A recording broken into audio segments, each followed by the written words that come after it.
Yeah, we're getting online here, boys. You know what it is. Supercross testing with the boys. Supercross testing. Spence Turley server, turkey password. We are on the Anaheim, is this 1 or 2, quote-unquote backyard track, they call it. So this is a custom track that you'll have to download first. Just make sure you got some of those, like, more famous replica Supercross tracks on MX Bikes Mods, because that's what we're going to be riding on today. What's up, boys in chat? We're back at it again. So I got it in warm-up right now. We're on this one right here. This one's like Anaheim 1 Backyard or Anaheim 2 Backyard, one of those. Can't remember exactly the name of it, but I'm really wanting to get into Supercross on this game, man. I've got my shit pretty much figured out on like these local vibe Mantua motocross, easy motocross track shit, but I'm trying to kind of take it to another level now and really get this Supercross stuff figured out. Kind of what I'm wanting to do here. It's always a fun element. That's actually how I learned MX Simulator, was on Supercross. The flying turkey's back. This turkey can fly. Let me know if the stream looks good. Give me some AOKs in chat if that stream looks good and this microphone sounds good. You know what I'm saying, Doug? Give me some AOKs in the chat. Just making sure we don't have any of that buggy, laggy shit going on like we had a couple streams ago. I think that was a fluke. That was like a one-time thing. I don't know why the hell it was doing that. Alright. Good old Joe Blow out here. That's a good-ass name, dude. I like that. Shit cracks me up. Okay, let me actually get my elbows on my knees. Let me start focusing a little bit here.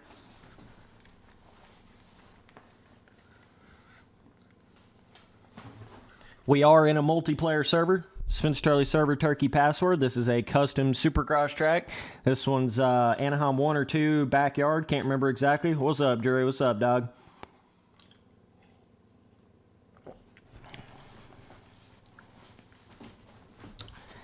If you guys want to know what song I listen to before I start streaming, literally every single time, is "We Made It" by Drake and Soulja Boy. Oh man, that shit puts me on another level, dog. That shit gets me so ready. Like, okay, apparently we can't hit a 5-foot double out here. We're some legends. Don't worry. Supercross is, and it's the same way on MX Simulator as well. It's a very, you got to be able to string the whole track together. You know, if you hesitate anywhere or you crash or stop anywhere, it's real hard to get all that momentum back, you know. It's real hard to get all of it going again on that track. There's this little triple here. I think I might be able to actually quad this area right here if I can land on the left side. Obviously, you can triple in here, but I don't really think that's worth it. I think just doubling, because you can do like a double, triple, and a quad at the end there. What's up, boys? Appreciate you guys tuning in.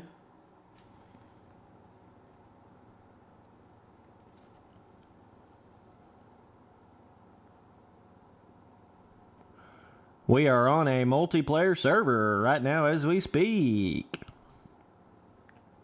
Needs more variation. Yeah, needs a little more variation, you know, a little more plant life, you know, more creature models, you know, shit like that, you know what I'm saying? Oh my god, holy shit. Damn, a lot of new names in the chat here. I appreciate you guys.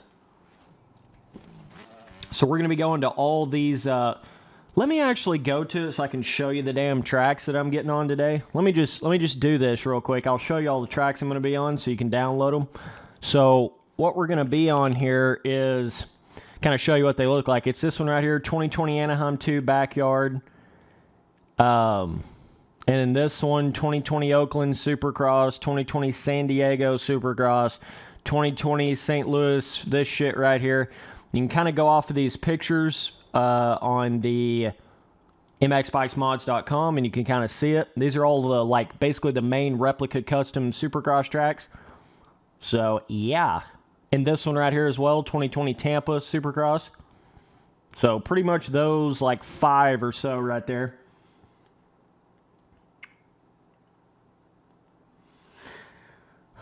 Oh, boys, oh, boys. So do you say your name like Crypt Q? Is that how you say it? I'm just trying to make sure I'm saying your name right here. Okay, let me crank server up now. I think it's Crypt Q. That's how you'd say that.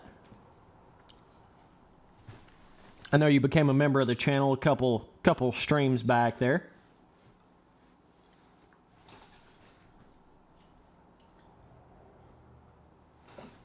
Yeah, I'm going to be getting into some streaming some other games and stuff like that, but we're having some MX bikes today. Yeah, I'll be doing some more streams on Reflex. There's no telling what I'll stream. Shit, I'll stream anything, Doug. You just never know with the Spency boy. You just never know. I'm serious, though. I'll stream anything.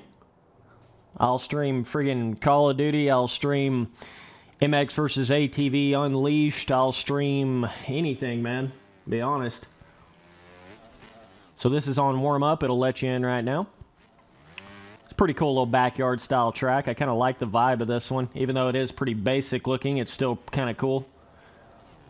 And at some point, I am going to dabble around with the track editor in this game. At some point, don't get your hopes up.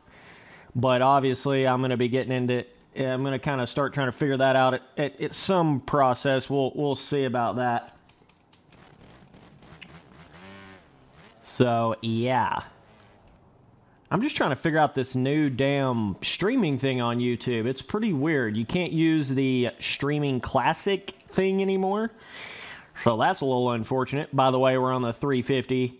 Big Hossin, straight Big Daddy vibing out here.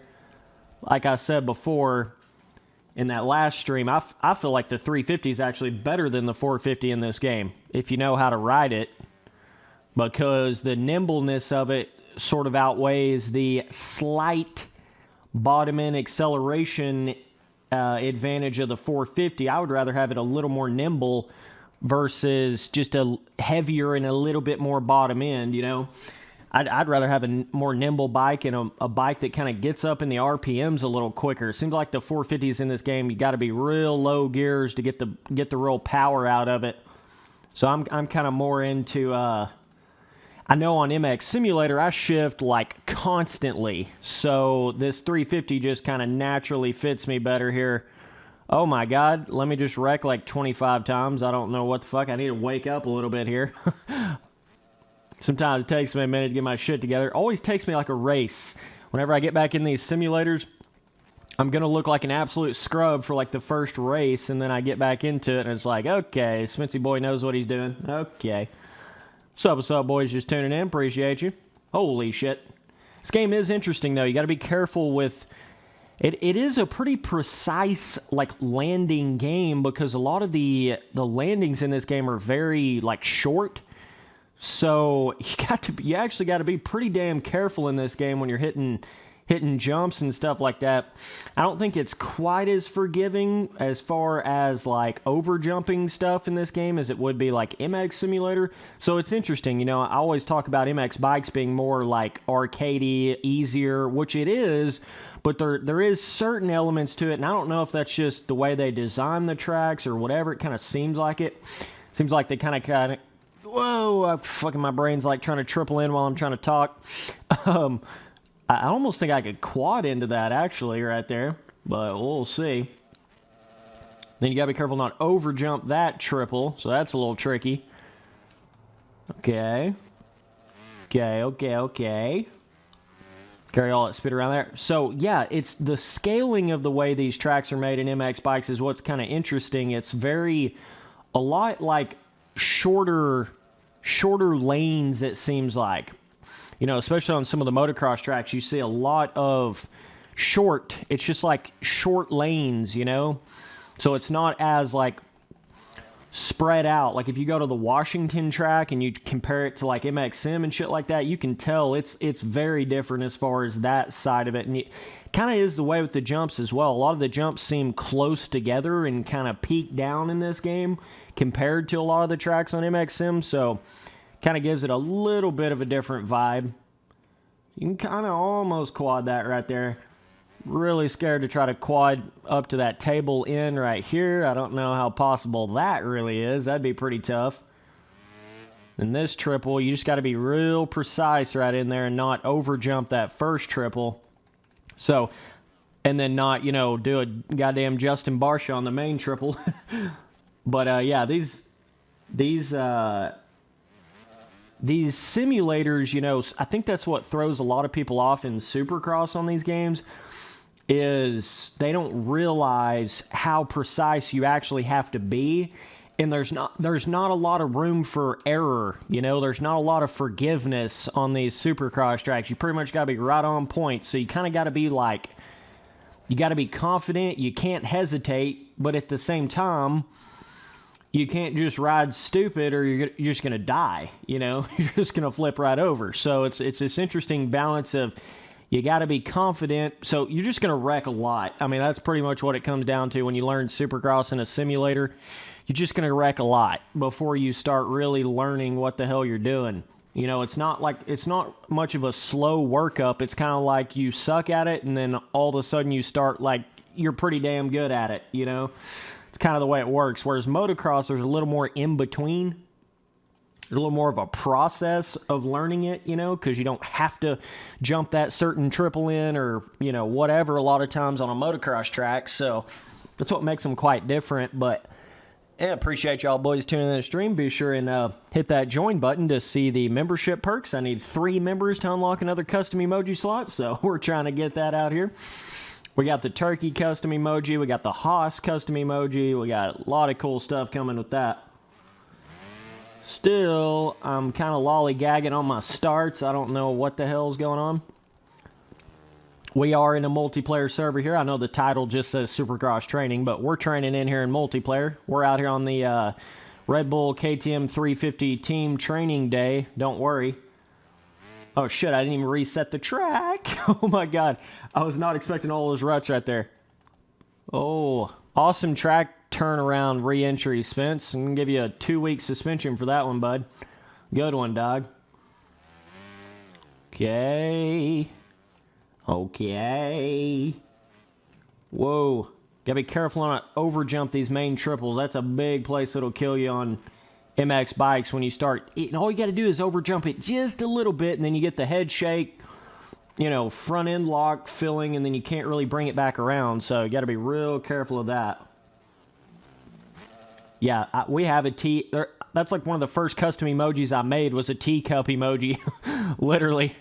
One of the first ones. It looks pretty sick, actually. Nah, I've got one that's like literally looks like my real life teacup.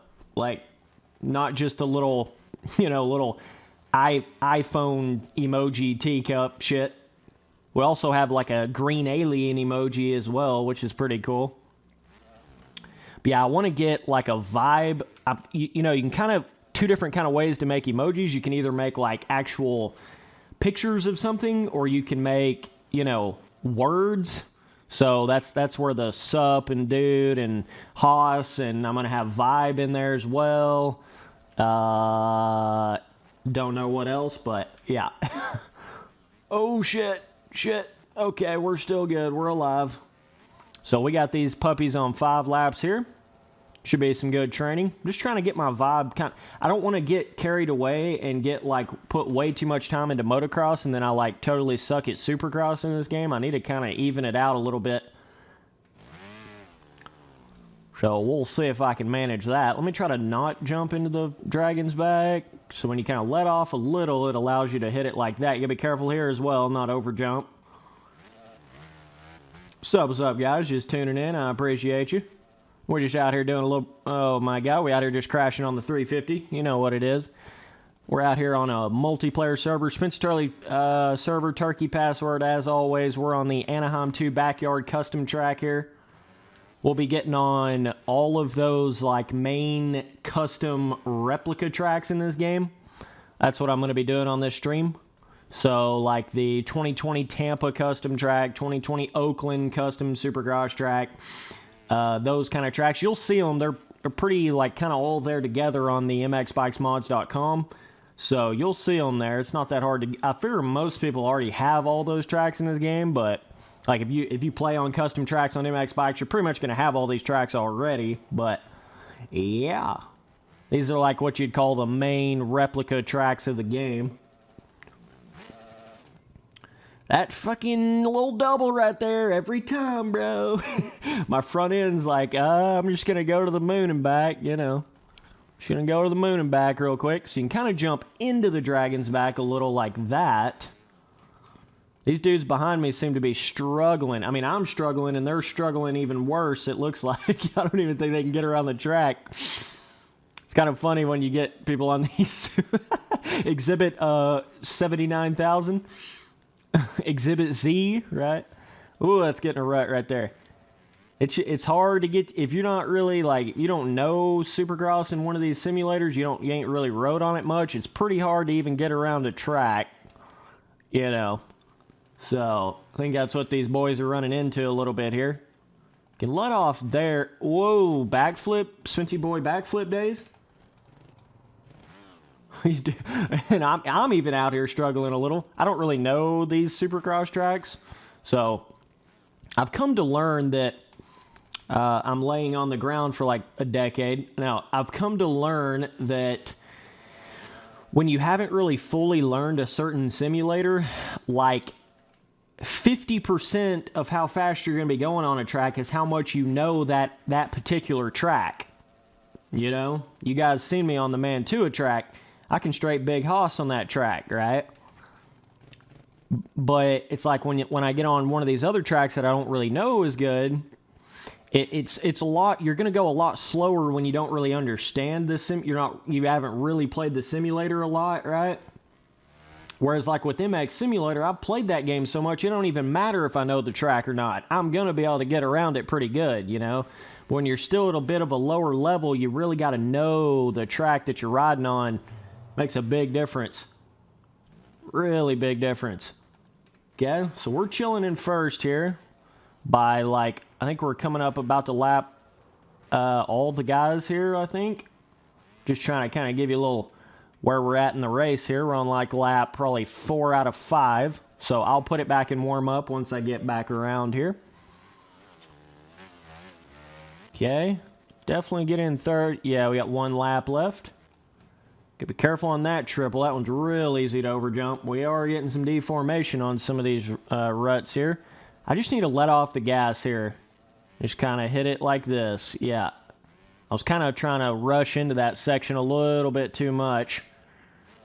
You have to be careful when you do that. I got 40 dudes in the chat here. What's up, boys? Damn, you boys always show up to these MX bike streams. I swear to God. These things pop off, bro. Like, I don't even know. But they do. They do, my dude. They do, my dude. Oh, shit. There's old Pit Boy. Oh, easy there, Pit Boy. Easy there, brother. Let's see if Spence can go over the berm real quick. All right. Yeah, yeah. So we can hit the quad here and then try to, like, angle this up the inside. That's the fast line right there, right? So you've got the quad and then jump kind of angle to the inside. That's interesting about Supercross in these games, in these simulators, though. Like, I don't know. It becomes a whole nother level in these simulators because you really got to think. You got to think about how much momentum you can get before you ever even get to the jump. So then you really start cutting the corners and figuring out, can you still hit that triple in like from the inside? Can you not still hit it from the inside? You know, so it's kind of, there's like layers to it, going from that amateur speed level to, you know, more of like full-blown pro speed level on it. And I speak about all this just from experience of MX Simulator. You know, once you've kind of played all the way through MX Simulator and went through all the levels, all the stages, you got a pretty good idea on how the shit works, you know. Yeah, there's going to be subtle differences, but not anything crazy.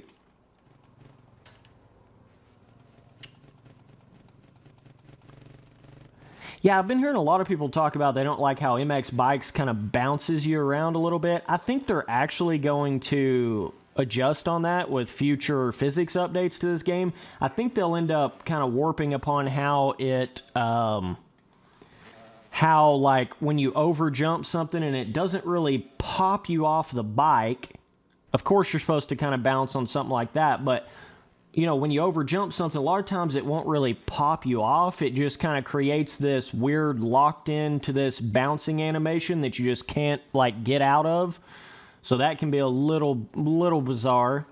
So I think they will do some tweaking on that. It's not too bad. I mean, once you get to really learning the game and learning, it's just like anything. You can get used to anything. So people really need to understand that about these simulators. You can get used to anything. Something can seem really weird and really like janky or whatever. And I'm not saying there's not still issues with the physics of MX bikes, because there is. Trust me, there is.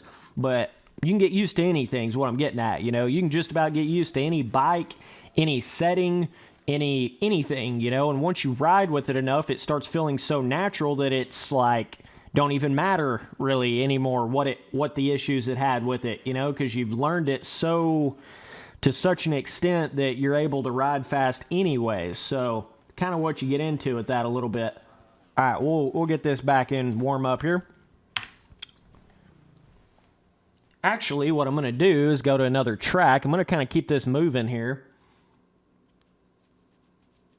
Okay, we'll host up another one here. Turkey password as always. We are getting on the 2020 Oakland Supercross track here, so if you got that one, be sure and hop on. Let me get synced up first, though.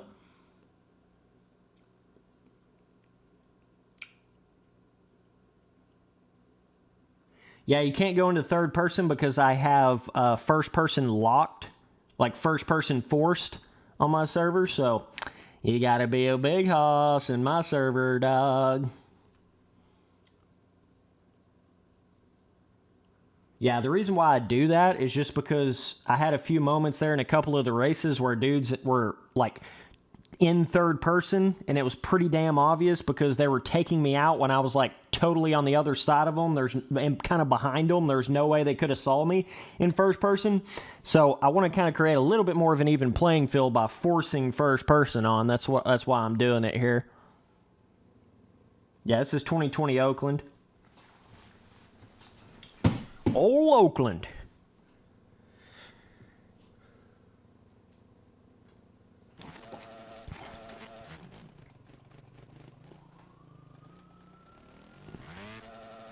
It's actually, what is the official way they word that? It's called forced cockpit mode. It's a little setting you can kind of click on there in the custom, when you make a server like this. It's a little setting in there that you can put on.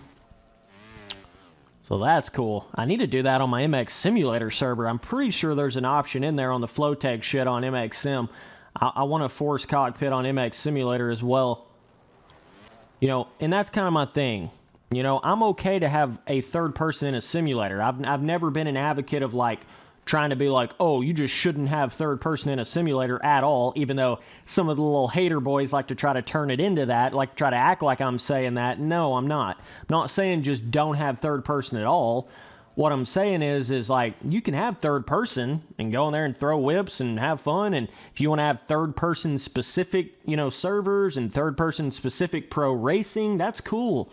I have no problem with that. My problem starts to occur when you start trying to mix the two. So you start like running races that allow third person and first person, and you start having pro racing experiences that allow third person with first person. So then you got a certain amount of the racers that can see all around them, and then certain ones can't, and then creates this really weird, like not realistic experience when you let the two race together, especially in a paid pro like series. You know, I don't really like when it gets like that. That's my issue with it. It's not like I'm trying to say just don't have third person. It's just more of I like an even playing field. That's my thing, right? So whatever it is, if it's a third person or a first person server, it needs to be one or the other, you know, so it's an even playing field. But that's just my own opinion, bro. What's up, boys? We're in a multiplayer server. We're on the 2020 Oakland right now. We'll be starting up a race here in just a second. Be sure and hop up in here. Doing a little Supercross testing. It's actually a pretty easy track right here. Very easy track. This should be pretty easy even for a lot of you boys that are just getting into Supercross in this game or whatever. Very forgiving Supercross track. this section right here, got to jump to there, then jump there, triple, double, okay. I just need to start carrying my speed better all the way around the track. That's a big thing with Supercross, you know, you kind of get to that point where you're able to hit all the rhythms, quote unquote, properly. Then you start, once you're able to do that and you're comfortable doing that, then you're able to really start, you know, getting on the gas harder and trying to cut corners shorter and still be able to hit the rhythm. And that's kind of the next level you go to with learning Supercross in these games.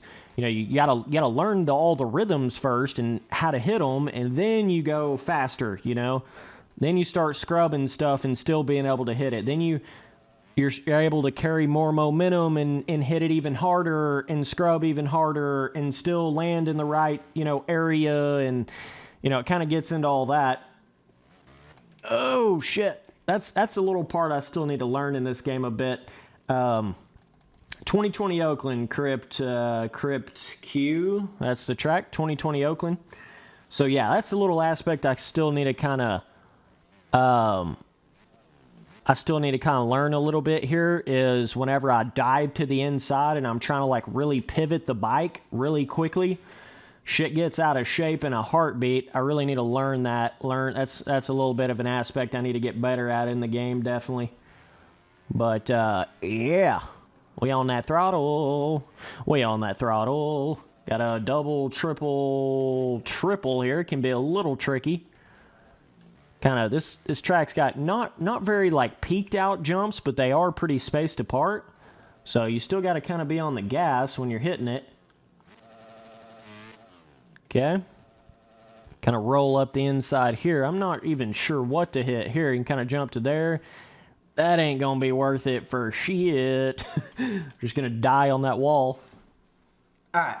Now the race is starting.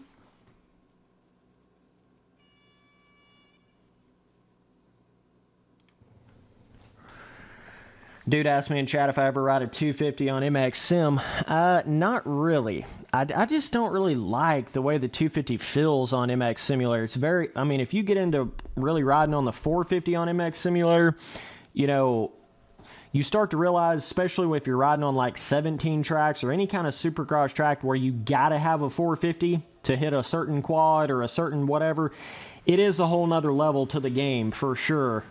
Whereas this game, you don't even necessarily have to be on a 450 to hit most of the rhythms. You just don't even have to be. So that's a very big difference, I feel, between MX bikes and MX Sim. MX Simulator, it's like you got to be on that 450 on a lot of tracks to be able to hit that big quad or that big whatever kind of rhythm, you know. And for me, like the 250 just always felt very slidey on MX Sim to me. It just feels very like slide around, whereas like the 450 just hooks up, bro. Hooks up. So, you know, I learned MX Simulator on the 450, so it's always just kind of felt like home. Obviously, I got a shitload of 125 wide open videos and 252 stroke wide open videos. I've rode all those bikes in that game like a bunch, you know, to say the least, but I certainly think MX Simulator is one of them games where the 450 to me really portrays the actual physics of the game the best. Whereas when you start getting down like in the 250s and the 125s, it's a very different kind of physics feeling. You know, it's a very different kind of weight, slide around. I don't know any other way to explain it, but the 450 just feels better to me. Like just in general. Which that kind of goes into, you know, some of the dynos can feel kind of different because some of them can have, you know, a lot more linear of a power, things of that nature. But, you know, there's definitely some 450 dynos that don't feel very nimble and don't feel, you know, they kind of feel like you're driving a train in a way. But if you get on the right kind of 450 dyno in MX Sim, it can feel pretty damn good, you know, feel pretty nimble.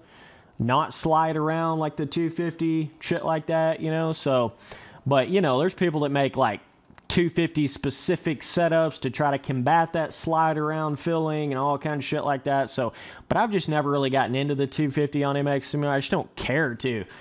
It's just, you know, the only time I ever pro raced in the 250 class was because I had to. That was the only time. My first pro race ever on MX Sim was on a 450. Made it into the RF 450 top tippity top of the slope 450 RF main event 2015 Daytona. So I pretty much proved I could, run with the 450 boys like from the jump. That was my first organized race ever. Got second in the semi and made it to the main there. But yeah, so then I was forced to race on a 250 because I had to get my 450 license back after they banned me for some on-track re-entry bullshit. Gave me like a suspension, I don't know. So either way, kind of had to ride in the 250 class, got a bunch of top fives, led a bunch of the main events. That was in like the start of 2016 250 on MX Sim, RF Pro Racing. So led a bunch of those 250 main events, got some top fives, and then as soon as I could go back to the 450 class, I did, and I've never looked back and never went back to the 250 class. So, if I'd have stayed in the 250 class, I easily could have got podiums, wins, all that whole 9 yards, but I'm just not interested in that in the 250. It just don't mean anything to me, Doing good in the 250 class in MX Sim, it's kind of it ain't like real life, like you got to go prove yourself on the 250 to get a 450 ride or some bullshit. Like we're playing a video game here, It's not like you got to ride on the 250 or anything. So I was always I wanted to race with the best of the best. All those, Fresquez's and Roots and 450 champions and 250 champions that had moved up to the 450 class, If I was going to put all that time in, I wanted it to be in the premier class. So it's kind of how I've always been on MX Sim. But now I just don't even give a shit about it, period, because there's so much hacking, cheating, scamming, key sharing going on, and no anti-cheat in the game. So it's like, what's the point in anything in the game anymore, other than like having fun in single player and making custom tracks? I don't really know. But you just can't trust anybody anymore on MX Sim. There's just so much bullshit going on. That community is definitely going downhill, man. It's the worst I've ever seen it. It's pretty rough. Pretty rough. Okay, we're just doubling out here. Well, with MX Bikes, a little bit of a different story, I feel like the gap between like 250s and 350s and then like 450s is not as much as it's not as noticeable of a gap as it would be on MX Simulator. So I feel like you can really compete on bikes like 250 and 350 on MX Bikes. It's not like necessary to be on a 450 or anything like that, So I think that makes a big difference. Okay, we got 1 lap to go. I'm running in first, guess I'm up by 35 seconds above second. I don't really know. I'm just running laps right now, just trying to get this Supercross shit learned here. We're just running those laps, boys. We're just running those laps. I need to start hitting this inside, just get a little more comfortable with it. Probably the fastest line anyways, but yeah, it's kind of something I've noticed about MX Bikes. Even the tracks that have a quad or a triple in, like, you still can hit it on the 350. You still can do it. I've yet to come across a rhythm that I can only hit on a 450 and I just can't do it on the 350. Like, I've yet to actually come across a rhythm like that in this game. So until that happens, I'm not, like, feeling like I just got to get on the 450 or anything like that,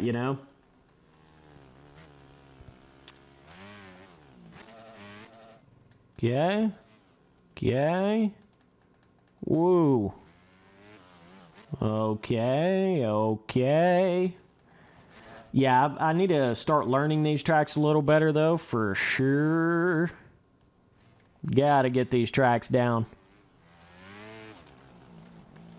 Yeah, it's gotta be on the brakes. Pretty hardcore. I don't even want to fucking jump into that at all. So it's just about, you just gotta learn how to carry that speed, man. It's everything to Supercross. Gotta carry that speed, especially on these tracks that don't really have any monstrous rhythms. I mean, that's gonna be what separates you, being able to actually carry it all the way through the corners. Makes a big difference, man. You gotta, anytime you're racing in these games, you got to figure out what is the separator on the track, Is it like a high-speed track, so it's how much you can carry your speed? Is it a rhythm track, so you've got to hit a certain rhythm and that's what separates you? Or is it like a really rough track, so you got to hit the roughness really good, You got to be able to analyze a track like that and figure out what is the separator so that you focus more on that than everything else, you know? So, like, if you're on a track like this and you're focusing on the rhythms, you're focusing on the wrong thing, dude, because the rhythms are the easy part, you know? You need to be focusing on the holding the gas down in the corners and going faster in these longer straightaways, smoother sections and shit like this. That's what you need to be focused on a track like this.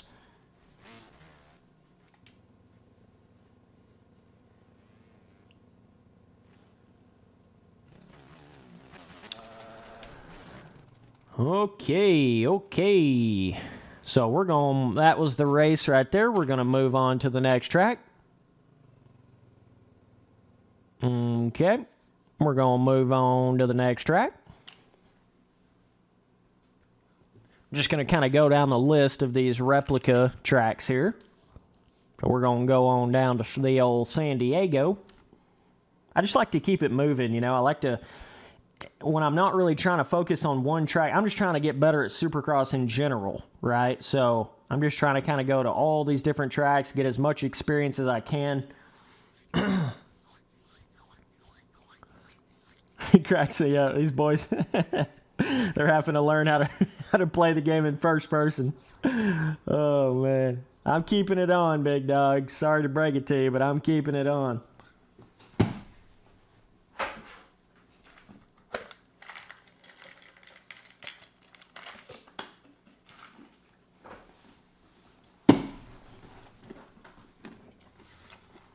All right, we're syncing up here.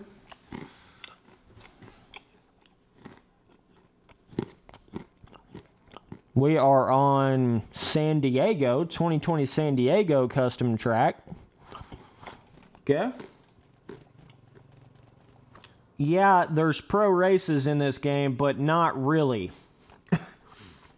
You know what I mean? I think a lot of people get tricked up by that. They think there's like actual legit pro races in this game. Not really. It ain't nothing to like what RF is, or was, I should say. RF's fucking dead now. It ain't nothing like what RF was for MX Simulator or anything like that. It ain't even close to that.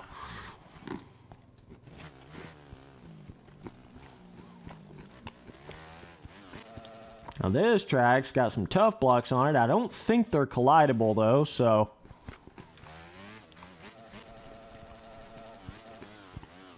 Okay.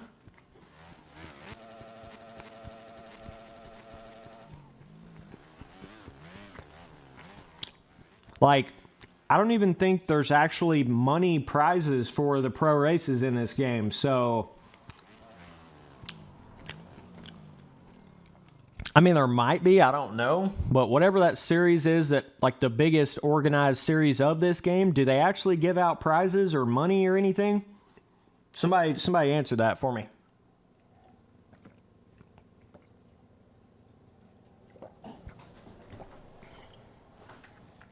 There is if you win championship. What is it, like a $20 t-shirt or something? Okay, so he says winner last season got $50. Yeah, but they don't go in there, and it's not like they go to every single Supercross replica track of a certain year, like as they're doing it in real life and all that kind of stuff. It's not like that level of pro racing, you know what I mean? Yeah, they probably go to like some of the replica tracks, but they don't have like a full track building team and like going in there and, you know, checking out all the whatever kind of real life Supercross track, and like, you know, it's not like that. And there for the longest time, when you won the 450 Supercross title on MX Simulator, you literally got a $1,000 custom helmet. So, yeah. There's levels to what you call, you know, pro racing in one of these simulators. There are definitely levels to it. But I do think that MX Bikes is going to eventually have that sort of, you know, RF level pro racing experience type situation. But I don't think it's really there yet, you know?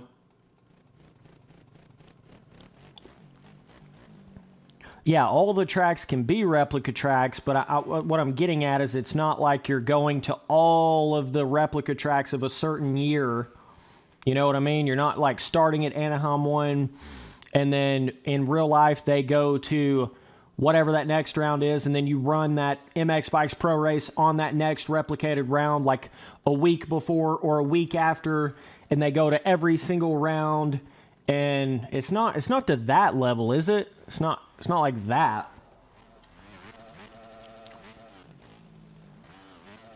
It's the makings of that, but it's not that yet. That's what I'm getting at.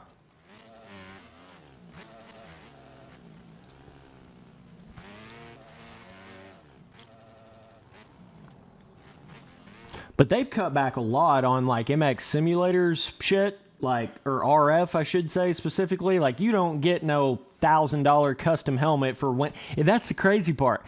Back in the day, you didn't even have to pay to pro race on MX Simulator, and you still had prizes like $1,000 custom helmet if you win the championship and all that. And nowadays, you got to pay to race. And what is like the best prize you get if you win the 450 title on MX Simulator? What is it, like a $200 gift card? It's not nothing like it used to be. I know that for sure. It just kills me to think though, how many of those dudes that's won RF races and won RF championships that were in there running some kind of micro hack or key shared their way through it. I just wonder. If there was a way to actually show how many of them has done that, it would blow people's minds, I'm telling you. It would shock some people. If there was some way you could tell in what championships and what people was actually doing all that kind of bullshit, oh man, it would flip that game upside down on its head so quick it ain't even funny.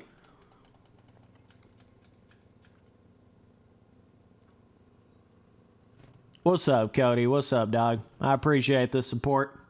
All right, this race is starting up here.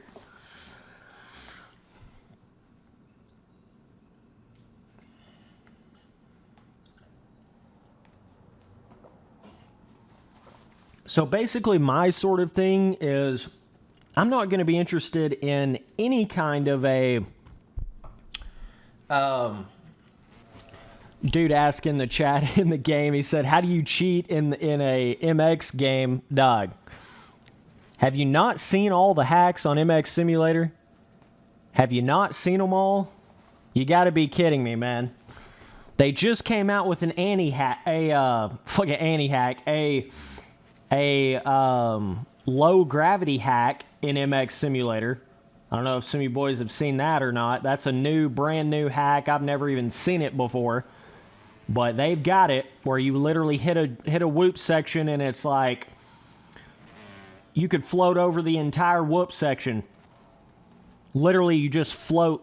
You float, and they can adjust that hack to any level that they want to. So, obviously, if you hit a whoop section and you float to the moon and back, it's pretty obvious you're running a hack. So, what they can do is they can just turn that lower gravity hack down to a point to where it's making your bike a lot lighter than it would be naturally or normally. But it's not to the level where people can tell that you're actually running a hack, right? So it's just making you faster everywhere, basically. You're faster over roughness, faster over whoops. You're able to hit bigger rhythms on smaller bikes, things like that. But it's not to the level where they can tell that you're actually running a hack, right? So it's all, dog, there is so many hacks in MX Simulator, it ain't even funny. You wouldn't think there would be, but there is. It's a game from 2007 made by one guy with no anti-cheat. You really think it's that hard to hack? Do you really think so? I mean, you would expect things like acceleration hacks and speed boost hacks and stuff like that, which they do have that as well, but I would have never even imagined a lower gravity hack. That's like you're literally going in there and basically adjusting on the physics of the bike. You're basically warping and tweaking the physics of the bike because you're making the bike lighter when you have a lower gravity hack. And that is in MX Simulator right now as we speak. So, yeah, to some of y'all boys that think there's just none of that, oh, man, I feel sorry for you, man. I really do. So, I need to focus in this race. There is a shitload of hosting lag going on right now, but we're going to try to run with it here. Need to hit that a little bit faster there. I need to get my own custom server in this game, I guess, because this hosting lag is insane when you get this many people. It's not that bad when you have 4 or 5 people in a server, but when you get like 10 people in a server, it starts getting pretty rough, man. Starts getting pretty rough. Yeah, there's not just some people that are thinking there's like no hacks on MX Simulator. There's not just one hack. There's like 5 or 6 different hacks that we know of in MX Simulator right now. And there's no real anti-cheat that is going to catch you running that in a race. It's not going to, like, prevent you from running it. You know what I mean? It's just not. Like, yeah, you can still, like, you know, visually catch some people that have it turned up too high, but it ain't to the point where it's like, you know, oh, my God, JLV's got this anti-cheat and it's just going to catch you as soon as you join in and run that hack. It ain't like that, bro. Just letting some of y'all boys know it is not like that. So, I think I'm chilling in like third here. Had one little crash there. It allowed both these guys to get in front of me. I think both these boys in the front have been playing quite a bit of MX bikes, so they seem to be like they have put some hours into this shit.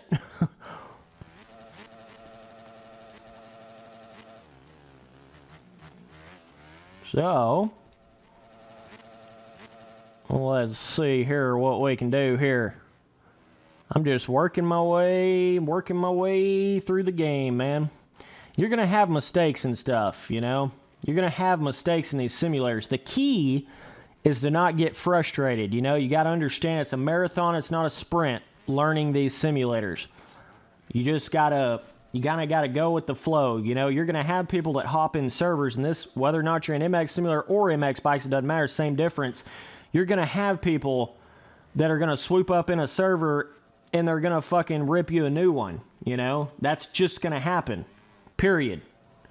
And that's what happens when you race against people that have thousands upon thousands more hours into a game than you do, especially in a simulator, because it's got that sort of skill gap to it to where, you know, they're going to be able to just, you know, basically beat you with their eyes closed in a sense, right? So you can't, like, get yourself upset about that, you know? You got to understand what level you're at, how many hours you've had into the game. I probably have, like, 100 hours my entire life into this game at this point. Maybe, like, 110, 120, something like that now. So, you know, we're still very early, like, hours as far as that goes into the game. So you got to keep all that in mind, you know. You don't want to get frustrated because some dude hops in there and smokes your ass on MX Sim or MX Bikes when you're still at a, you know, learning the game level. It's one thing if you put, you know, 1,000+ hours into it and you're, like, playing the shit every single night and you're really hardcore into it and you're still getting your ass handed to you. That's a different story. But, you know, if you're still in the learning processes like I am on MX Bikes, you just got to learn how to let people go in a sense, you know? You're not going to be able to compete with them. You're not going to, you know, there's just going to be some people that are just faster than you. They're just better than you. They've got more time into it than you do, and that's just the way it is. So you got to kind of learn how to just go with the flow in these simulators. You got to go at your own pace, you know? I think a lot of people get frustrated in that, and then they kind of hit a wall to an extent, and then they just kind of stop playing the game, right? So, but that's what you got to do, man. You just got to keep on it, keep playing it, keep putting time into it, and eventually, when you put that much time into it, you just get to a point where you just start competing with everybody, you know? It's all in the amount of time you want to put into it, man. You know, I played MX Simulator, multiplayer raced on MX Simulator every single night for like 6 months straight, and I'm not over-exaggerating that at all. raced every single night, 6 months straight, multiplayer raced on MX Simulator. And if you do that, I'm talking like 4 or 5 hours a night, if you do that, you're going to be big hossing at the end of it. You're going to be, big dogging at the end of it. So it's all in the amount of time you want to put into it. People try to get into all this other bullshit like, it's your suspension. You need to do this. You need to use this technique. You need to do this. You need to have this like that. No, it's not any of that shit. It's you just need to put more time into it, and you will start to understand all those things. You'll start to understand how the game works. You'll start, I feel like people try to blame it on all these other things when in reality it's just the main thing is you ain't put enough time into it yet. Period. That is the main thing. It always is. So we're going to move on to the next track here, boys. It's very easy in these simulators to get this idea, because they're so difficult, I think a lot of people underestimate how much time you do have to put into them. So I think it makes a lot of people, we're getting on this, this is the St. Louis one right here, I believe. So, you get into that, and I think a lot of people don't realize how difficult it is, so then they get in this, they'll put like as much time as it would take to get good at an arcade motocross game, they'll put that much time into one of these simulators, and then they're still not good at it, they still can't really get around a track very good, so then they start looking for all these other excuses, all these other things that are making them the reasons why they're not as fast, like setup stuff, or suspension, or I don't have the right gearing, or I didn't use the right technique, or this, that, and another. In reality, all it really boils down to is you don't have enough time into it. That's what it is. You don't have enough time into it. So, I'm telling you, seat time is magic in these simulators. It's magic. It's everything. It makes all the difference in the world. It is literally everything, dude. People just don't understand that about it. Stop blaming everything else. Stop blaming your setup. Stop blaming all this. I mean, yeah, if your setup feels like stiff, if it feels like, you can't move as good on the bike or whatever, then what's happening is your skill in the game is outrunning what your setup is set up for, right? So, you need to loosen your setup a little bit if it feels stiff like that. But, a lot of times that's not really the issue. A lot of times it's just people aren't really putting enough time in. They think they are, but they're not. That happens very frequently. Man, this lag is unreal. It is unreal when you host a server. Holy guac and chips, Barneasy. This shit's no joke, bro. But this is a pretty cool Supercross track right here. I think this is the 2020 St. Louis one, if I'm not mistaken. So this one's pretty cool. It's got a nice little rhythm right here. Almost think you can hit a quad there, but not really worth it. So this one's a little more... Now we're kind of starting to get to some of the Supercross tracks that are a little more like what I'd call normal scaling, kind of more skill gappy scaling. You can triple in there. I don't think it's worth it there, though.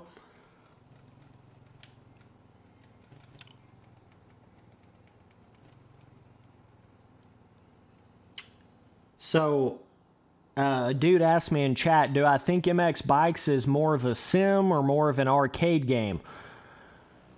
Well, I certainly wouldn't call MX Bikes like this perfect in-between, simulator and arcade game. It's definitely more towards the simulator side, I believe. But when you compare it to MX Simulator, MX Bikes to me feels like you took MX Simulator's physics and then just dipped it down in some arcade sauce. You know what I mean? So it's got little arcade elements to it, more of an arcadey feeling and flair to it.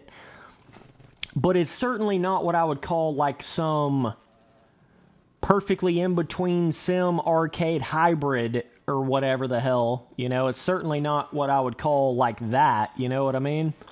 Definitely not that. It is a simulator. Don't get it twisted. It's just it's an arcadey simulator. You know, when you compare it to MX Simulator, you know what I mean? To some people that haven't really gotten super deep into MX Sim, this is going to feel like a full-blown simulator, you know? But if you have gotten, and when I say really deep into MX Simulator, I mean like 5,000 plus hours into MX Simulator, like you know that game in and out, you will have the outlook and the ideology that MX Bikes is a little more arcadey. I mean, it's not that hard to understand how you can go through a whoop section 4th gear tapped in MX Bikes like with, you know, less than 100 hours into the game. You're not going to be able to do that on MX Simulator with anything less than probably like 1,000 hours into the game. You're just not. On a 450 is what I'm talking about, right? Like a solid whoop section holding it wide ass open. You can do that very early on MX Bikes. And MX Bikes to me just feels like it's got a little bit more just naturally kind of holding the bike up for you a little bit. And I know that starts getting into advanced stability and bullshit like that, but I just mean just the feeling, it just has a little bit more of a arcadey feeling to it, man. Just a little bit. It's not like a lot. It's just a little bit, right? And obviously MX Bikes, you know, kind of has the feeling like the physics aren't really complete yet either. So it's kind of got that feeling to it a little bit as well. About to sneeze. Holy Toledo. All right, I got to go take a fat piss. I might have to restart this race because it's probably about to start. Let me look here. I'll start warm up again and go take a piss. Be sure and join up here, boys. We're on the 2020 St. Louis replica track. Hell yeah. Yeah, I'm going to put it back on warm up here for a second. This tea's hitting good, boys. I got to go take a fat piss. Hang on. All right, we're getting it back in warm up again. Hopefully it doesn't kick me out of here. Okay.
Yeah, I'm back, dog. Oh, you just went and turned your back, dog.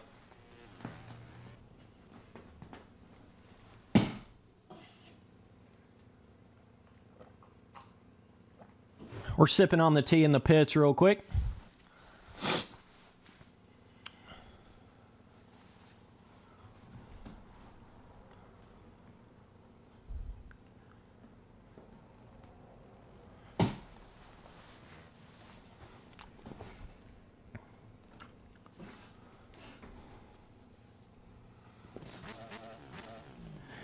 So another difference with MX Bikes and MX Simulator, another side to it is, and that's the thing, okay? Like, and I think a lot of it has to do with track designs. I think a lot of, you know, there's a lot of different aspects to a simulator, right? There's a lot of different aspects to it. And like I'm saying, MX Simulator is such a deep game that if you don't literally have 5,000 or more hours into it, you don't really understand it. Period. You don't. You just don't. Like, period. I think a lot of guys, they think they understand MX Simulator. You know, they go in there and they're like a 250 pro in the game, or they're like, you know, they have like 1,000 hours into MX Simulator or whatever. And they can get around the Supercross track. They can get around a track in the game and things like that. But that's a whole different animal than when you're 450 pro, top 5 pro level. You're quadding fucking crazy rhythms, 4th gear tapped out in the hardest whoops in the game, like back in 2017 style whoops, right? It takes it to another level when you're 5,000 plus hours into MX Simulator, right? It's such a deep game that it's hard to even understand and or comprehend if you haven't gotten that deep into it. It's like stupid deep. But that's the thing, though. It's, to me, like when you go on a Supercross track in real life and you've never rode on a Supercross track and you roll up to a legit whoop section in real life, it's going to be like you're tiptoeing in your Jordans through that whoop section. You can't even hardly get through it. You know, you barely start getting on the gas, you're just going to flip right over. It's going to be like, feels like an impossible task when you go through a whoop section in real life Supercross when you've never rode on it before. That's not at all how MX bikes whoops feel in the game. Not at all. Even the first time I ever hit whoops in this game, it doesn't even feel like that at all. And not just that, but things like how much harder it is to specifically huck. You know, like you gotta huck the bike to hit a certain quad. On MX Simulator, you have to know how to huck the bike, period. If you don't know how to huck that bike, you're not going to hit that certain rhythm, right?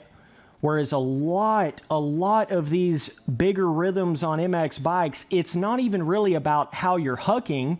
It's just a momentum thing. It's all a momentum thing. That's like all there is to it. And that's kind of what I go into when it comes to track designs. Right? It's either they're not making big enough rhythms and or I don't really know how you'd explain it, but the way they make a lot of these replica Supercross tracks on MX bikes, 9 times out of 10, it's faster to not even hit the bigger line. It's faster to just roll it, do like a triple in and like a double in and just like roll and hit these smaller rhythms and go up insides.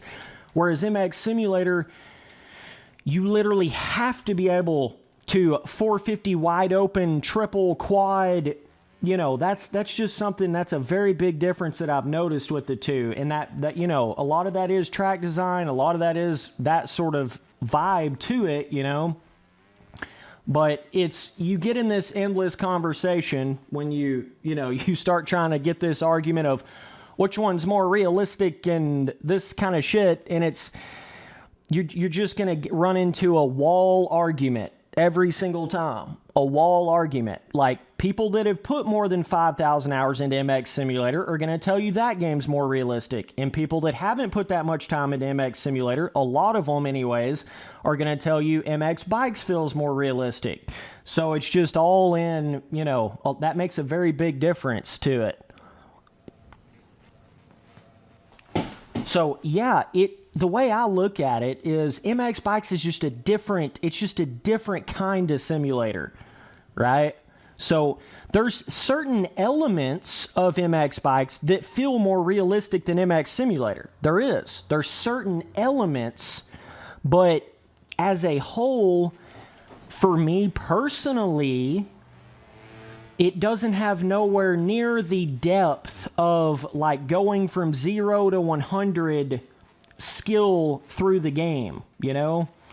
It's like the amount of time that it would have took me on MX Simulator to go through a whoop section wide open, 4th tapped, or to hit that bigger quad on a Supercross track, it would have took me literally 2 or 3 times as long on MX Simulator to learn how to do it than it took me on MX Bikes, right? So, and that's the thing, I just feel like there's more of that like learning process with MX Simulator. Like I say, there's just more of that 0 to 100, but MX Bikes definitely does have a interesting, gravitational pull to the physics, which is different than MX Simulator. It's an interesting, different kind of, feel. Gotta love those. Some of the tough blocks are collidable, some of them aren't. Gotta love that shit. But, yeah, so there's just so many facets, so many elements, so many things, but my point being is I compare it to real life in the sense of you're not going to be able to hop on a real life dirt bike and, pretty quickly start being able to get around the Supercross track and pretty quickly start being able to go through a whoop section and, pretty quickly start being able to do it's going to feel like this impossible wall. You can't do it at all. That's what it feels like in real life when you get on a Supercross or arena cross or whatever kind of track for the first time and you don't really know what you're doing. It's going to feel like that. The whoops are going to feel like this impossible thing. Like it's going to be so tough to get through them. You're literally going to have to roll through them. I mean, roll through them in real life. And MX Simulator gave me a lot more of that sort of experience. Like, I don't know. It's just hard to explain it, man. It really is. Hard to explain it. Whereas MX Bikes, it's just so much, it's like you're able to hit all that kind of stuff so much quicker. So much quicker than you would be able to do it on MX Sim.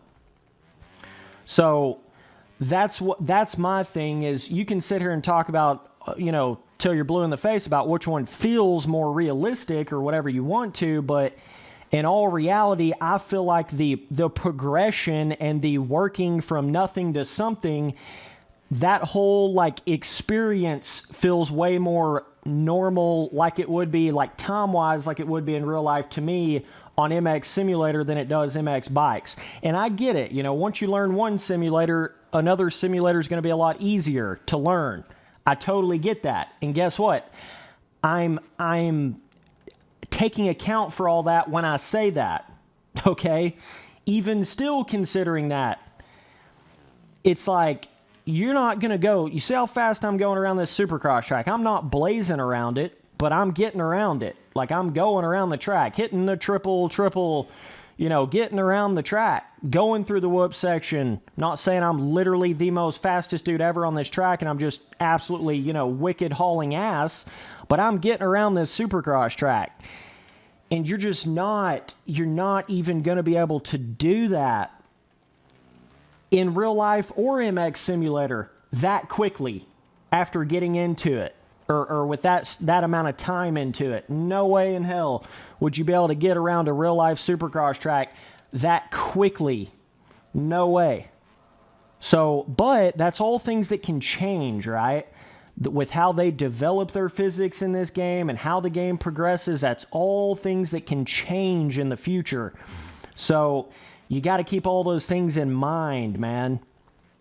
But I guess my point being is, it's like, for me, there's much more of a feeling of MX Simulator feeling like it's a completed physics system. Like it's done. It's finished. That's a finished physics system. Whereas MX Bikes, it's not a finished physics system. Some of you boys that think this is like a totally completed, no, it's not. The game is still in beta. It's still a beta game. The physics are still in beta. They're still making, pretty drastic changes to the physics of this game. So it's not a finished physics system. That's the difference. That's what I'm saying. You can't even really compare the two because this isn't even a finished physics system yet. Right? So that's what kind of cracks me up sometimes when people do try to go down that road of saying this game is so much more realistic than MX Simulator because it's not even a finished physics system yet. It's not. There's still a lot of bugs, a lot of weird, specifically going up a hill slow, the front end will literally bug spaz out like retarded, like it just looks silly. There's a lot of little things like that still do happen in MX Bikes. You can just feel it. You can feel when there's bugs to a physics versus you just ain't figured out the physics. There's a very big difference in those two things. Very big difference. You know? There's still quite a few of those things to MX bikes. Yeah, they've improved on a lot of it. Yeah, they've fixed on a lot of it. You know, over the years, they really have. Especially around this MX Bikes Beta 14 time frame. That's why I'm playing the game right now. That's why I'm back into it. I never really was into it, but that's why I'm getting into it now, because the physics are starting to get to more of a completed feeling, but they're not there yet. They're not there yet. You know, they're still working towards that. So, but that's my point though. Like when you're playing MX bikes, when you start kind of getting faster in the game, you start going in the game, it starts to give you this feeling of like you're having to ride around the bugs to the physics. You're having to ride around the issues of the physics, right? Whereas MX Simulator, it's going to give you the feeling like you just haven't learned the game enough. You just haven't gotten fast enough. You just haven't, you know, done this or that. It doesn't feel as buggy on MX Simulator in some of these different elements, like the going uphill super slow on MX bikes and the front end spazzing out and the, you know, the wobble, bounce, all that kind of shit that everybody talks about with MX bikes. Obviously, the more you play any game, the better you're going to get at it. So the more you play it, the less. Point being is you're trying to compare a completed simulator's physics and then a not completed simulator's physics, right? You're trying to compare the two. So it's a very hard comparison, you know, when you start going down that road. You know, I'm not saying every aspect of MX Simulator is more realistic than MX Bikes. That's not what I'm saying. I'm just talking as a whole, and the learning the game experience and the whoops and the hucking quads and all that kind of stuff and the skill gap range of that and how long it takes you to master that kind of stuff on MX Simulator feels more like it would in real life to me than MX Bikes, right? So that's my own personal opinion, and that's going to be my own personal opinion until MX Bikes starts getting more improvements to it and more updates to the betas of the game. And it will. You know, it will get that eventually. So, but I just feel like MX Simulator is so goddamn deep. It's so extensive that a lot of people think they've played MX Simulator enough. They think they know, you know, how the physics really are on MX Simulator. They put 1,000 or 2,000 hours into MX Sim and they think they've like totally understood the game and they totally get it and shit. It's like, bro, it's way more extensive than that. It's way more deep than that. It's way deeper than a 1,000 or 2,000 hour kind of game. It's a 5,000 to 10,000 hours until you understand it kind of game. It's not a 1,000 to 2,000 hours. You understand what I'm saying? It's very different in that sense. So, but like I said, anytime you get in that argument of which one's more realistic and this, that, and another, you're going to run into that people that have played MX Simulator 5,000 plus hours and people that haven't played MX Simulator 5,000 plus hours. And so you're going to have very differing opinions and outlooks on it, and that's just the way it is, you know? And to each their own. You're allowed to think whatever the hell you want and have whatever opinion you want. I'm not saying you can't, you know, you can't think a certain way, but I'm just saying MX Simulator is so goddamn deep. It's so complex that it is very hard to understand it if you're not stupidly deep into it, like stupendously deep into it. It can be very tricky. So, but either way, MX Bikes has cool elements to it, you know? Don't get me wrong. I mean, it definitely does. But, yeah, you can still hit that triple in from the inside. I need to learn some of these little Supercross lines here. But I think I think something's going to help MX Bikes out a lot is when it gets more custom track content and they start making the scaling a little bigger. They start making some of the bigger lines a little more, like, worth it. So you're not just hitting the inside and then hitting like a small little double everywhere. I think once MX Bikes gets some more of that action, it'll help the game a lot, you know? I think that is a bit of an issue with MX Bikes right now, is the tracks feeling like the lanes are too short. I noticed that specifically on the Muddy Creek custom track, the Washougal custom track. The lanes just don't feel long enough, you know, like the straightaways, the sections just don't feel long enough. Everything's too short. So maybe they can, you know, start to improve on that at some point and then give it more of that open scaling feeling, right?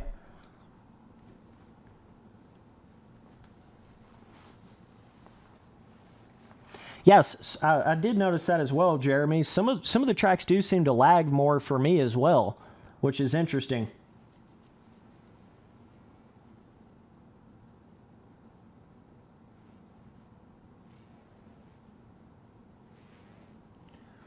Very interesting. Got 56 dudes in the chat. Holy shit. You boys are popping off. We're just chilling, waiting to go on another race.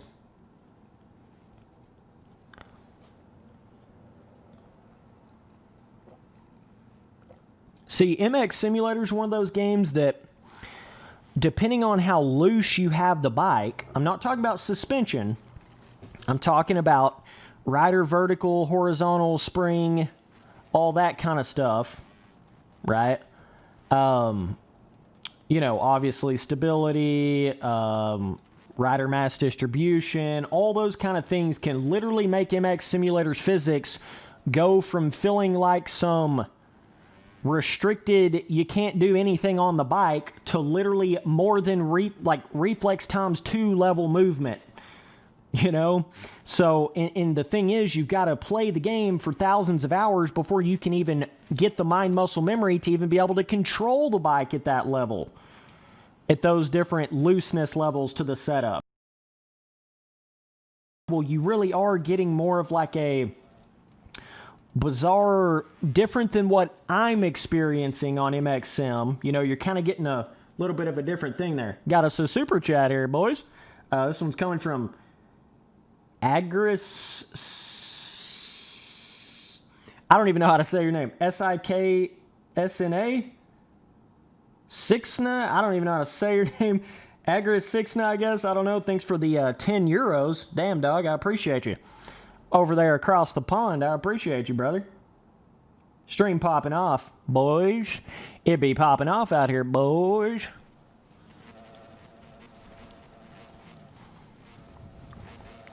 But, you know, I guess that's what I'm getting at, though. Like, if you had put the same amount of time that I've put into MX bikes, into MX Simulator, which is like probably, I would say at the maximum, 130 hours, at the absolute maximum, you know, if you put that amount of time into MX Sim, you're going to, shit, I forgot you turned quickly there. As you can see, I've obviously not put that much time into this game. Let me do a total reset. My point being, though, is, oh, you got to love that reset all the way back to here. Jesus Christ, we got to restart the race. Like, what the fuck? We got to just go ahead and restart it, dude.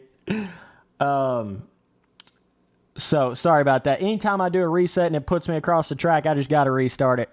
Got to do it, man. Because it ruins the entire race. So, my point being, though, is if you had put, you know, 100 whatever hours I have into this, into MX Simulator, you're going to look about a third of the speed that I look in MX bikes on MX Sim. Right? You're going to look about a third of this level. So, yes, I understand the argument of just because it's more difficult doesn't mean it's more realistic or whatever the hell kind of argument, you know, some dudes want to make with it. But in a way, it is, because real life motocross is difficult. Real life Supercross is really, really difficult when you don't have, you know, you're kind of just like a dude coming from local vibe motocross racing and you hop on a full-blown Supercross track. You're going to die. You're literally going to die on a whoop section. And I know that from real life experience. Real life whoops are no joke, bro. They are no joke. They are hardcore. Like, it's another level. It's a feeling like you're hitting this impossible wall level thing. You know, it's a very different deal with that. And the MX bikes just didn't give me that experience through the whoops. It didn't give me that real, like, fear feeling through the whoops in this game. So, but that's just one element to it, you know? The bigger rhythms and things of that nature are obviously an element to it as well, but yeah, you know, how difficult something is does make a difference with how real it feels, because real-life motocross takes a long time to learn. Real-life supercross takes a long time to learn. It just does. It's just the way it is. So, in my mind, MX Simulator's a little closer to that time frame of going from, like, an absolute beginner scrub to a full-blown professional. Like, how long that takes in MX Simulator feels more like about the time it would take you to do that in real life. It just feels more real in that sense, like how long it takes you to do it, you know? So that's just one aspect to it, though. So, but yeah, you know, you got level when you try to while you're racing. It's tough, man. It is tough. You know, if I was sitting down listening to music, really focus mode, not talking, I wouldn't have just wrecked right there. But it's okay. You know, I'm in here having fun, streaming, doing some fun races. This is not some pro race, you know. I'm not concerned about it like that. It doesn't matter to me like that. I'm just having fun racing in the game. And it's been a really enjoyable experience doing that. Very enjoyable experience doing that in this game. So that was a fun aspect to it. But, you know, with MX Sim, it was always just so serious. It was so serious for me. And sometimes it's kind of hard to enjoy it when you take it that serious. You just get so on another level when it comes to that, you know? And then the other thing with MX Bikes that's kind of weird is this game does not have any sort of, like, ghosting effect if you cut the track or anything like that in a race, which is a little bizarre. So people can literally just cut the track anywhere and get anywhere on the track, and it's just going to look like you're just going along just like anybody else on the track. So that's a little bizarre. I would hope they would fix that at some point. That'd be nice. So I will say that little quad right there is a little more difficult to hit on the 350. Not like impossible or anything, but it's a little bit more difficult to hit. But like right here, you know, it's taken me 4 or 5 laps to even get this damn rhythm down. Oh, Pit Boy. Oh, bro. Come on now. Come on now.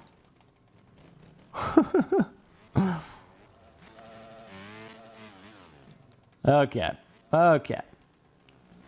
Dude, I've hit so many lappers on MX Simulator. You get to a point where it's just like, it's actually more funny than, like, makes you mad. It's just funny. It's, like, funny to me when it happens because it's always so, like, it's just like, how could I have avoided that right there? No way. There's no way I could have avoided hitting that dude. It just was what it was. He kind of, and it wasn't really his fault, you know what I mean? He just happened to kind of turn right at that last second when I was jumping up on that table. So it just happens like that sometimes, dude. I know a lot of people get real mad at lappers on, like, MX Simulator online servers and things like that, but you gotta understand, man, it just happens, you know? A lot of people are just trying to control the damn bike, like, period. You know, so you can't get too mad at them when they get squirrely or, like, you know, turn the bike right in front of you or whatever. It's just kind of a part of a simulator, you know? So, we got 69 dudes in the chat. Hell yeah. Giggity. You boys are big hoss, and I appreciate you.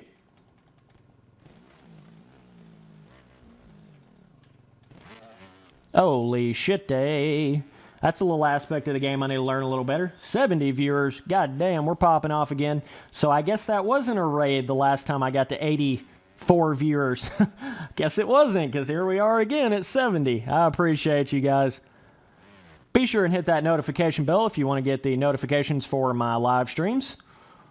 YouTube's a little goofy with that nowadays. You basically got to subscribe to somebody twice before you get actual notifications. It's a little bizarre. It's like, what the hell is the point of a subscription button if it's not going to actually send out notifications? But now you got to you got to subscribe and then hit the all notifications button before you get that. So it's a little bizarre, but it's all good, man. Yeah, these streams are popping off. These MX bike streams be popping off, boys. Just letting you guys know, I do have a membership system to my channel now. Become a Dudeski today. You can hit the join button. It'll show you everything you get with that. I really appreciate that. It's been helping my vibe out a lot here. It's pretty much like tripled my revenue that I was making beforehand, so it's helped me out a lot, guys. We are in a multiplayer server right now. If you guys didn't know, we are about to get on a different Supercross track here. I'm going to get on the stock Supercross tracks of this game real quick, so it lets a lot more of you guys join in. So if you got MX bikes, all you got to do is look up the Spencer Turley server, Turkey password. Once I get synced up here, it'll let you in. I'm going to get on the... There's only 2 default Supercross tracks in the game right now, so we're going to get on Nevada 2018. Cranking it up right now, boys.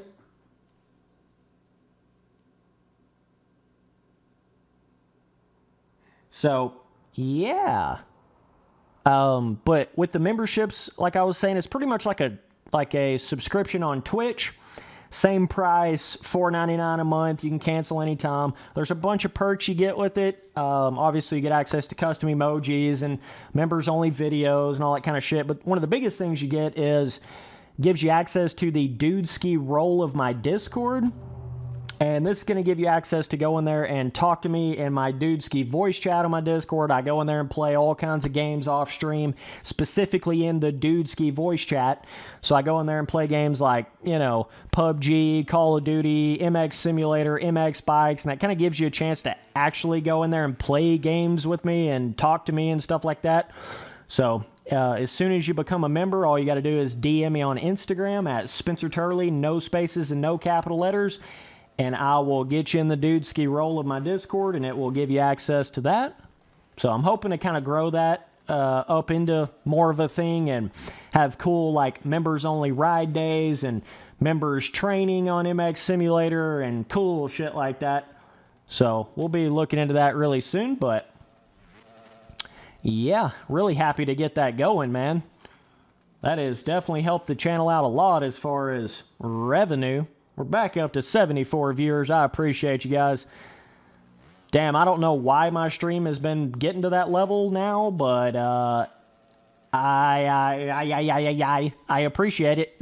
I don't even know what to say. Like, look at, I don't even know. Gets to a point where it's like, fuck, I don't even know what to say.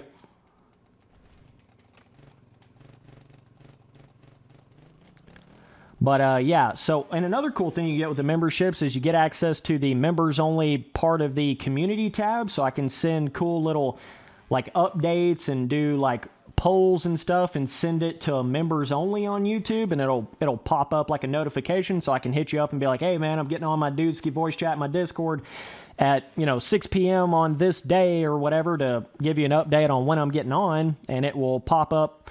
I can send it to Dudeski, to the members only, right? And it'll pop it up just like it's like a video notification, you know what I mean? So that's a pretty cool aspect to it. This is a fun little Supercross track right here. You know, you're just going to have those select people that are very, very into MX bikes, you know, and they put some time into it, and for whatever reason, these tough blocks, oh my God, they're called center blocks. I don't know why I keep calling them tough blocks. They're a lot tougher than just tough. They're definitely some center blocks. Yeah, password's always turkey, boys. Always. Gobble, gobble.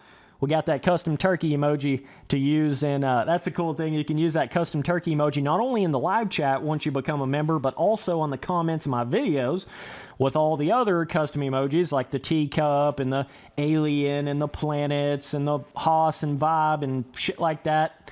So that's another aspect to it. I need 3 more members to unlock another custom emoji slot. So, yeah, TKO Smokey got the turkey vibes going. So, but yeah, the more current members that I get, the more custom emoji slots you unlock. That's how the YouTube memberships work. So it's pretty cool. He's giving you guys a little view on some of the custom emojis that I have. So yeah, you can use any of those in the live stream. You can use them in the comments of my videos. Kind of cool. Damn, we got up to 80 viewers? What in the fuck? I am actually, like, shocked. I'm shocked. All of a sudden, like, my stream will go from, like, 40 viewers to 80. I don't know how it's doing that. I don't know why it's doing that, but I appreciate you dudes. Starting to feel the vibe a little bit on this track. Looks like we got a lot of dudes connecting up here. It's going to be a hell of a race. But yeah, you can kind of get a little bit discouraged when you... Yeah, first person is still locked on the server.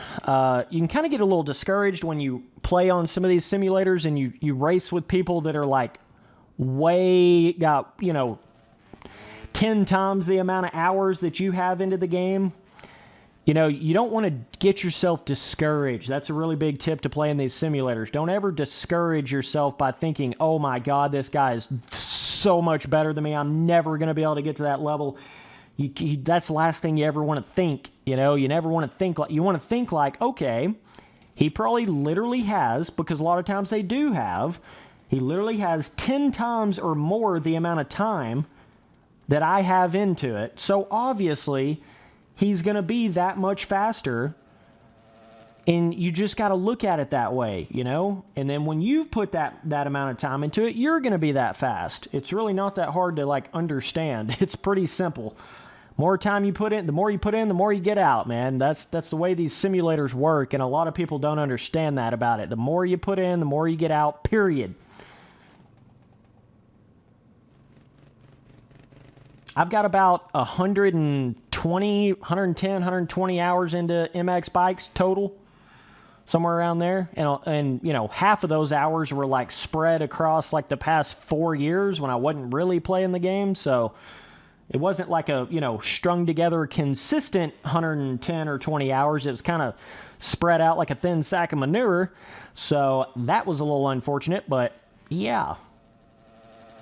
And I've got anywhere from, I don't even know how many hours I have into MX Simulator, but I'm just, it gets to a point where you totally lose count. The hours I have into MX Simulator is somewhere between 8,000 and like 10,000. It's somewhere around there. Not even shitting you. Not even sharting you, brother.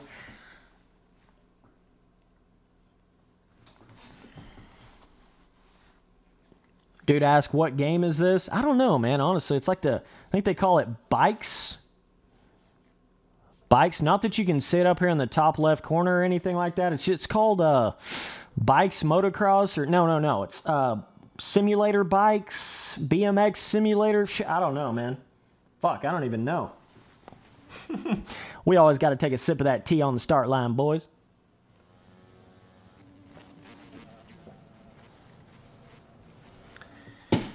You know, and just another little thing to add in to this whole, you know, which one's more realistic, MX Simulator, MX Bikes, or whatever the fuck kind of comparison you want to make.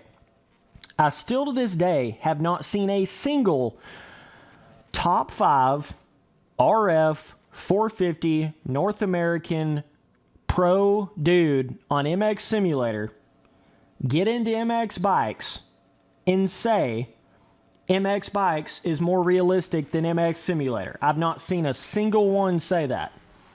Not a single one. So, until that day happens, you know, it's just kind of the way. I don't even think I've seen a dude that's in the top 10 of MX Simulator RF 450 Pro level go in there and say MX Bikes is more realistic than MX Simulator. I don't even think I've seen one in the top 10 in the 450 North American RF Pro class say that. You know? So, yeah. Until that day, I mean, goddamn Crypt Q out here fucking hauling ass. Damn, dog. What the hell you doing? Out here fucking showing Spency Boy up right now. See if we can catch him here. Got us a nice little race going.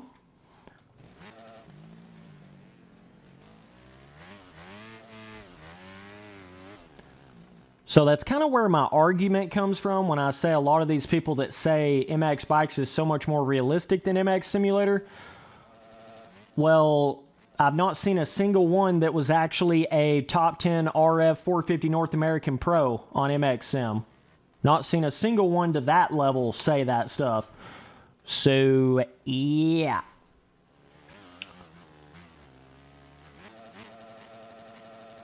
Okay, I know you can quad into this corner, and that's what I'm saying. I'm not trying to invalidate your opinion. That's not what I'm trying to get at. You're open to have your own opinion. That's fine. Trust me, I'm all about freedom of speech. Say whatever the hell you want to say. I literally do that every day on YouTube. 69 viewers, giggity. I do that every day on YouTube, right? I'm a firm believer in that. Am I ever going to catch this dude? I think he's going to have to make a mistake. He's like just fast enough to stay right in the same distance ahead of me here. If I get my shit together, I might be able to catch him here. Okay, we just got to really get on the gas here. Jump over that. Ooh, that's fast. That is fast jumping over that. These tough blocks literally scare the absolute shit out of me every time. They're so scary, dude. Okay. I'm going to start hitting this outside here. Try to carry more speed through the whoops. Obviously, you have this quad. Like, look at the scaling on this track, though. Like, oh my God, these jumps are so like close together. They're so small. Obviously, when you get to the main triples in the finish line, it gets a little bigger. But like these rhythm jumps are very tight, small, short scaling. It's bizarre. Okay, we're racing for the lead now, boys. We're racing for the lead out here. We got Crypt TQ, or Crypt Q. Let me say it right. He is a member. He is a dudeski of the channel. Got to give him a shout out. See if we can catch him in this race.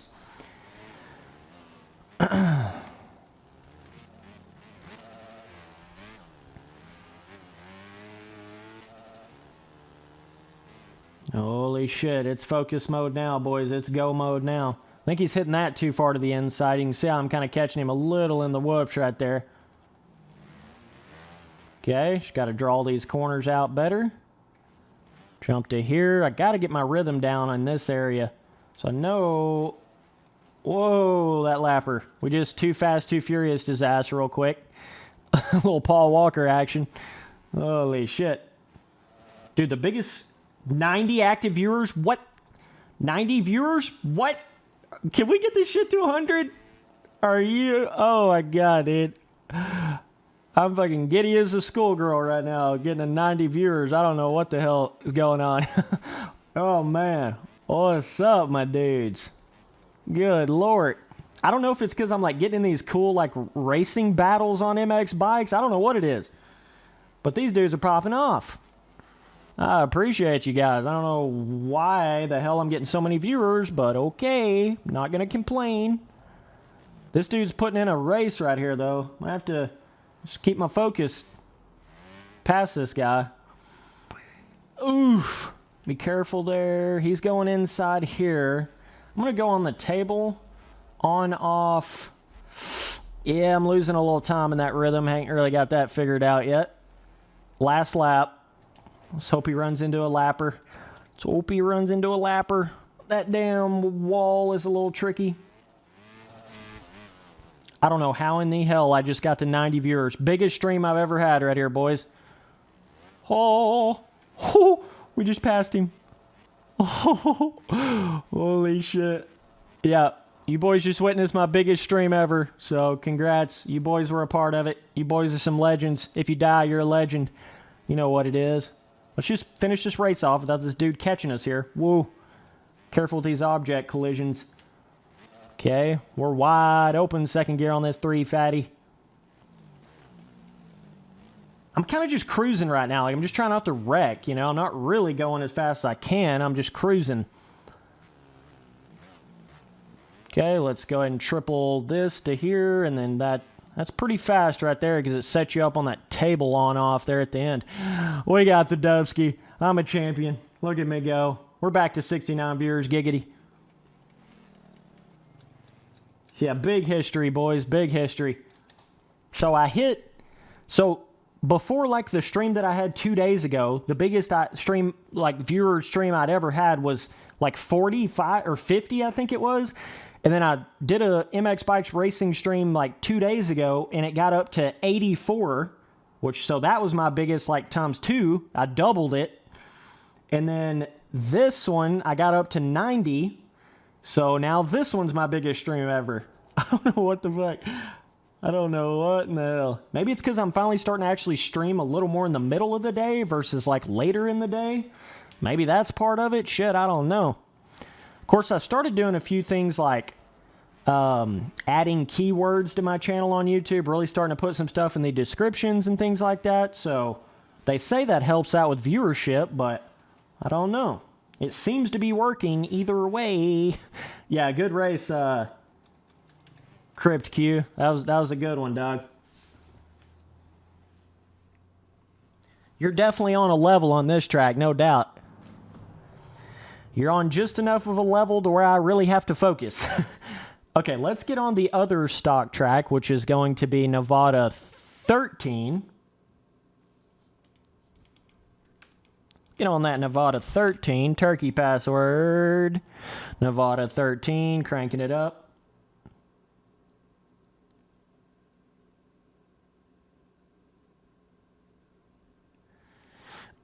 I just haven't done enough live streams to even know how this shit really works. You know? Like, I don't know what makes a stream get 100 active viewers versus 50. I don't know.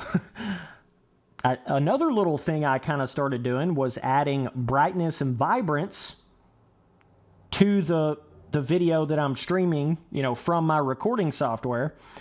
So it's making it look a little better, because MX Bikes kind of dull if you don't add brightness and vibrance to it. So I think that's adding into it, kind of keeping people watching. So there's like 5 different things I have been doing. So maybe that's adding into it. I don't know.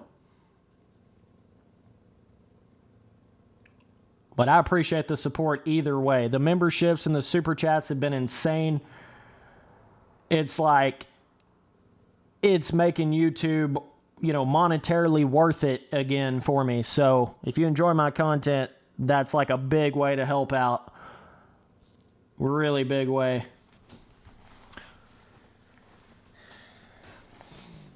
You know, trying to make money just off of the ads on videos can be pretty difficult.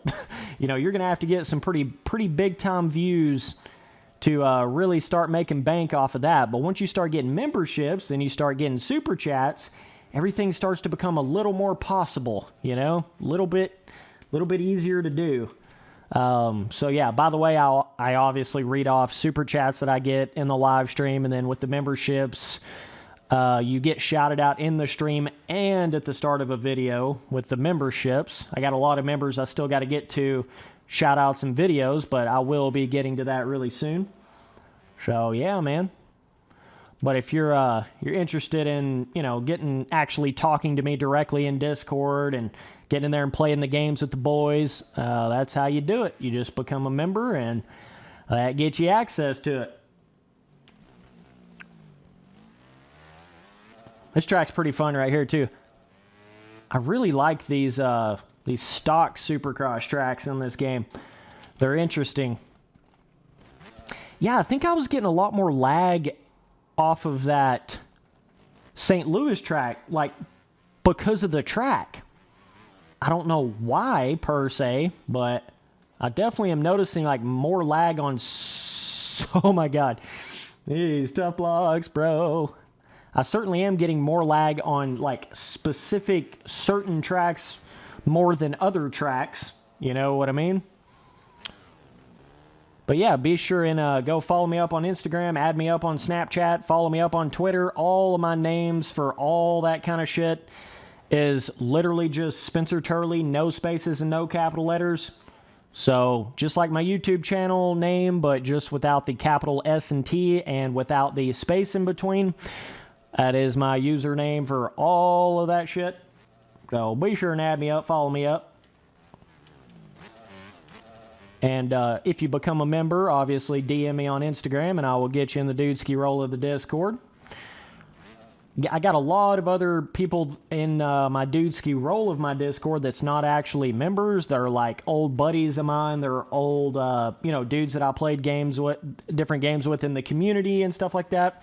So that's kind of what my Dudeski role has turned into in my Discord. It's kind of like all my buddies, all my closest friends, plus all of my members to my channel. So it kind of gives you access to hanging out with all of us guys in more of a private Discord like that. A voice chat like that. Woohoo! Scrubbing it, dude.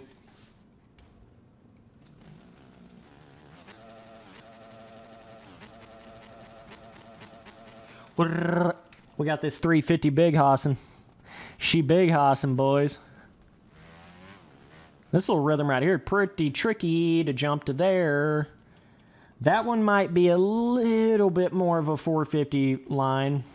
That may be one that's just a little bit, but I don't even think that's worth it anyways.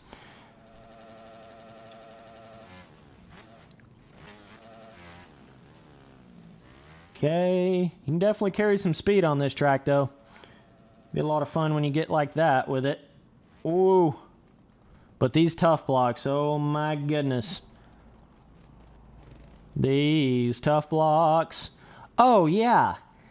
I remember somebody saying in one of my previous streams, I got in there and like complained about the respawn points on one of, I think it was the custom Redbud track. I was like, good job, Paboso, this respawn point sucks, right? Or whatever. And obviously that was on a custom track, so that was the track maker that picks what respawn points are where. But here we are on Nevada 13, which is a default stock from Paboso track in the game. And the respawn points are just as bad on this shit too. So I just thought I'd point that out to you. I mean, literally there's times where you can do a full respawn right here, and it will respawn you plumb 2 lanes over, brother.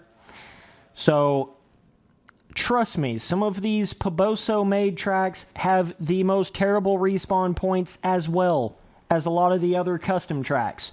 It's not just on custom tracks. It's on a lot of the different MX Bikes tracks. The respawn points are god-awful. Obviously, you can always do the quick respawn, like right where you're at, but I'm talking about the full respawn like this, right? And then, of course, you got the dumbass track not clear bullshit.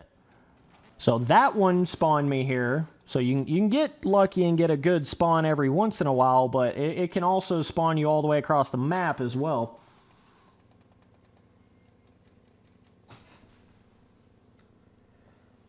Oh, we gotta eat some Planers Mixed Nuts. We gotta hit these quads, boys. Not sponsored. You know what it is. Should be, though. Will be one day, though.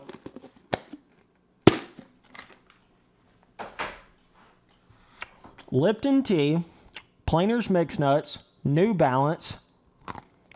Those are going to be all my sponsors one day. And I swear to God, I'm going to come back when that does happen, and I'm going to show this. I'm going to show this footage. You're going to be like, oh, damn.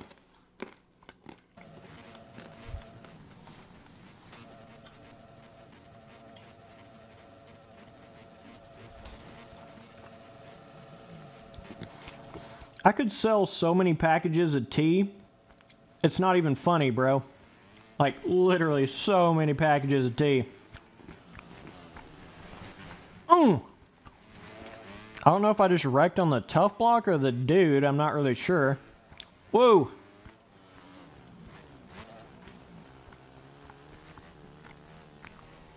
Okay, so here. Oh my God. Holy shit. Whoa. Whoa. That dude's trying to get to the front. Okay. Got old Pit Boy out here on the gas. He needs to get on the gas. I'll tell you that much for sure. So you go inside here. Yep. Double. All right. Inside here. Yep. Roll this shit. Yeah. You got to roll it, brother. You got to roll it. Okay, triple here. On the gas here. You got to roll the throttle on there. This triple's actually kind of big. Got to be careful there. Oh, brother. Whoa. Holy shit. We got a little puckered up right there. No big deal. No big deal. We're getting there to the front now, boys and girls, dudes and dudeskies. We're getting it a little bit to the front here now. Okay. Got to let off here to just hit this mother trucker. Okay, well, mother. All right. I got to get back up, boys. That's what you got to do in life. Get back up, bro. If you're in there just starting your YouTube channel out, you're getting about -5 views a video, you just got to keep doing it, man. You just got to keep doing it. Watch this respawn point. If it's not going to let me. What is the backup button in this game? I don't guess I even know what the fuck the backup button is. I don't think I have it mapped. I literally don't think I have it mapped. Track not clear. Look at this. Track not clear. Track not clear. Track not clear. Track not clear. Hell yeah, Paboso. Oh, wow. Somehow it's clear now. Okay. Thanks for letting me respawn about 80 seconds later. I really appreciate you, dude. It's really a good game. It's really awesome. I don't even know why they have that in the game. I really don't. Like, what in the fuck? Why do you have a track not clear? I mean, I get it. You're trying to prevent people from, like, spawning right in front of somebody, but holy Toledo. I guess my deal is, like, it's okay if track's not clear, but, like, if I'm still holding the respawn button down, spawn me as soon as it is clear. Don't make me have to hold down the button again for another 3 seconds to see if it's clear or not again. That's just wrong. That's just a flaw to that system. If I'm holding down that button to try to do a full respawn and it says track not clear, then let me spawn as soon as it is clear without having to hit the button again for another 3 seconds, please. Oh. Like, there is no reason in hell for it to be like it is in the game right now. No reason. So either way, that was pretty much the race right there. Sat up the berm for about 50 seconds. Boys, if you're worried about backing up in one of these games, you're kind of worried about the wrong thing. Let me just tell you that much, you know. Got to be worried about going forward. It's pretty rare though that you get in a moment where you just like you're stuck like that. Because if I would have backed up, I would have just fell down, you know? So it was kind of like a fuck you if you do, fuck you if you don't type situation there. But I don't even know what the backup button is. I don't know if I have it mapped to my controller. I've never really worried about that before, so we'll see. Maybe I'll get that mapped at some point.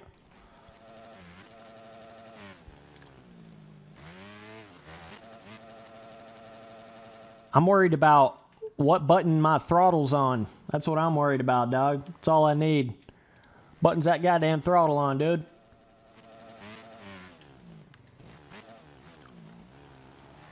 Okay. Think we're chilling in, like, I don't even know what place right now. Oh. Oh.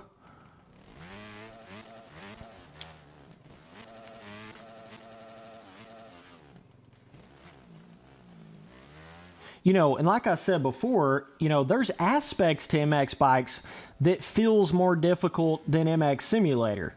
There is a select few little aspects that do kind of like that jumping over a wall and shit like that, but it's not, to me, it doesn't feel more difficult, it feels more janky. That's kind of more the way I would explain hitting walls and things like that on MX bikes versus MX Sim. You know, they're both kind of quite difficult in both of the games, but with MX bikes, it feels more of like a bug to the physics versus it just being difficult, you know? So maybe they'll be able to get that ironed out at some point. I'm kind of hoping so. Well, either way. Yeah, I'll run another race on this same track here. We're on Nevada 13. We're just out here running laps. We're just out here doing 30 plus twos. It's all good. I think this is about the last lap, though. I've got it on 5 laps. Whoa. We almost about have a full gate here, don't we? I think so. I'll put it back in warm up to let more of you guys join in. Once I finish this race, it's just Spencer Turley server, turkey password as always. And it'll let you get back in there. Damn, I got the stream back up to 80 dudes again. Good Lord. Okay. I just got to get my rhythm down a little better on some of these areas. 69 viewers in the chat, giggity. All right. Oh, Pit Boy. God bless America. Was that checkers? Think so. Was that checkers or was that white flag? Yeah, I think it was checkers.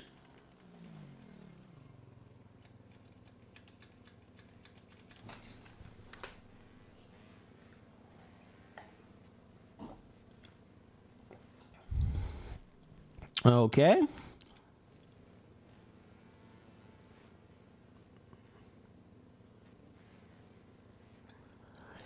Yes, I do have bikes in real life. I also have a helmet cam of me riding in real life. All you gotta do is type in Spencer Turley helmet cam. You'll find it. Let's put this back on. I'm gonna leave the terrain deformation, put it back on warm up, and we're not gonna reset it, right?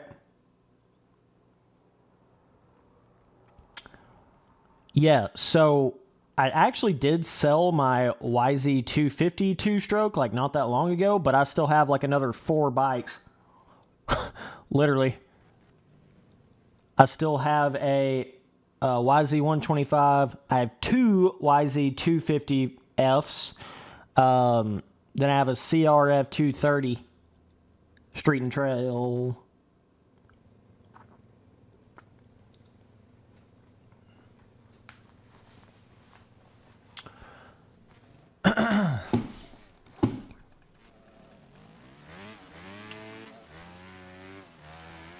Ooh. Yeah, I might hop on a motocross track here in a minute just for like one race, just kind of change it up just a little. I know this stream is called Supercross, but I might go race on like Mantua for a race or whatever just because I'm really starting to feel the vibe on that track, but this is mainly a Supercross stream here. Boys, I appreciate the hell out of the support on these streams, though. Like, holy. This is crazy, guys. I really never thought I would have 90 active viewers on a stream in my life. Never imagined that in my life. You know, I never even thought I was going to have, like, 100 subscribers. I never even thought I was going to have 1,000. Then it was like, okay, I'm definitely never getting to, 5,000. Then when I got to that, it was like, okay, 10,000 would be like never ever getting there. Now I'm at, almost 16,000. It's kind of crazy, man. Never expected it. Never thought it would ever. This has all been one of those things that it's just, I've kind of like stumbled upon it and it's all just happened right in front of me and I've just kind of rode the wave, just kind of went with what was happening and I don't know, it's kind of crazy.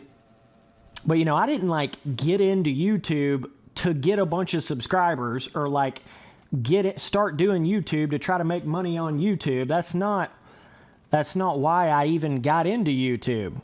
The whole reason why I got into all this was because I was making custom tracks on MX Simulator, and I wanted to kind of have a place to show. A dude just clapped me. I wanted to have a place to show my custom tracks and kind of talk about them and explain them, and then that's what kind of turned into then doing like track reviews on MX Simulator. Then that turned into pro racing on MX Simulator, and I just started recording all that just kind of for fun.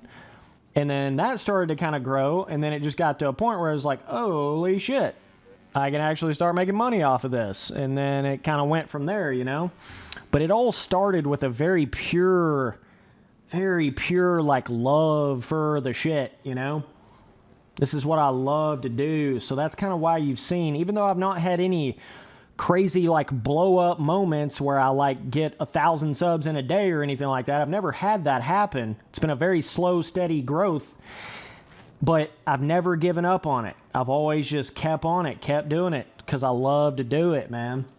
That's what you got. You got to have that above everything else. You know, some of these big channels that they're making content that they don't really want to make content on, they just know they'll make money off of it. You know, how fun is that really? I mean, money's cool and all, don't get me wrong, but you got to be doing what you want to do at the same time, or what the hell's the point? Okay, got a triple here. Alrighty then. It's pretty tricky to throw whips on these Supercross tracks, I will say that for sure. But yeah, all you dudes out there that have, you know, alright, we're about to crank this race up. All you dudes out there that have like 100 subscribers, or you think like it's this impossible wall, you can never make it on YouTube, you can never make $1, you can never... Bro, I was right there, you know, about 5 years ago. I was right in that same exact position. I started from nothing. Started from the bottom. Now we're pretty much here. Not quite, but we're getting there. Started from the bottom, now we're getting there. You know what I'm saying? It's kind of like where we're at. I'm not going to, you know, think that I'm never going to think I made it. You know, I could get to 100,000 subs. I could get to 1 million subs. I'm still not going to think in my head, all right, I made it. Like, I'm just done. Like, I'm just going to keep on going. Wherever it goes is wherever it goes, you know? I don't base things too much off of how many subscribers I have. I try to be real careful about that. Because you can think you're a big hoss when you get to 1,000 subs, and you're not really a big hoss. You can think you're a big hoss when you get to 10,000 subs, and yeah, you're more of a big hoss, but you're still not really a big hoss. You know, and you can think you're a big hoss when you get to 100,000 subs, but in reality, it all depends on how loyal your fans are, and how much your fans actually click on your videos and want to watch you, and how consistently they want to watch you, and all that. You know, there's a lot of other elements goes into it. Got the craziness, first lap craziness, and I couldn't avoid that. Okay. Okay, now I'm literally stuck. I mean, literally stuck in the tough block. Great game. Track not clear, track not clear, track not clear. Hey, track not clear. Hey, guess what, guys? The track's not clear. Oh, looky there. The track's still not clear. Hell yeah, the track's not clear. Oh, wow, finally, 10 years later. Appreciate you, Paboso. Good job, dude. It's a good one. It's a good one. Oh, man.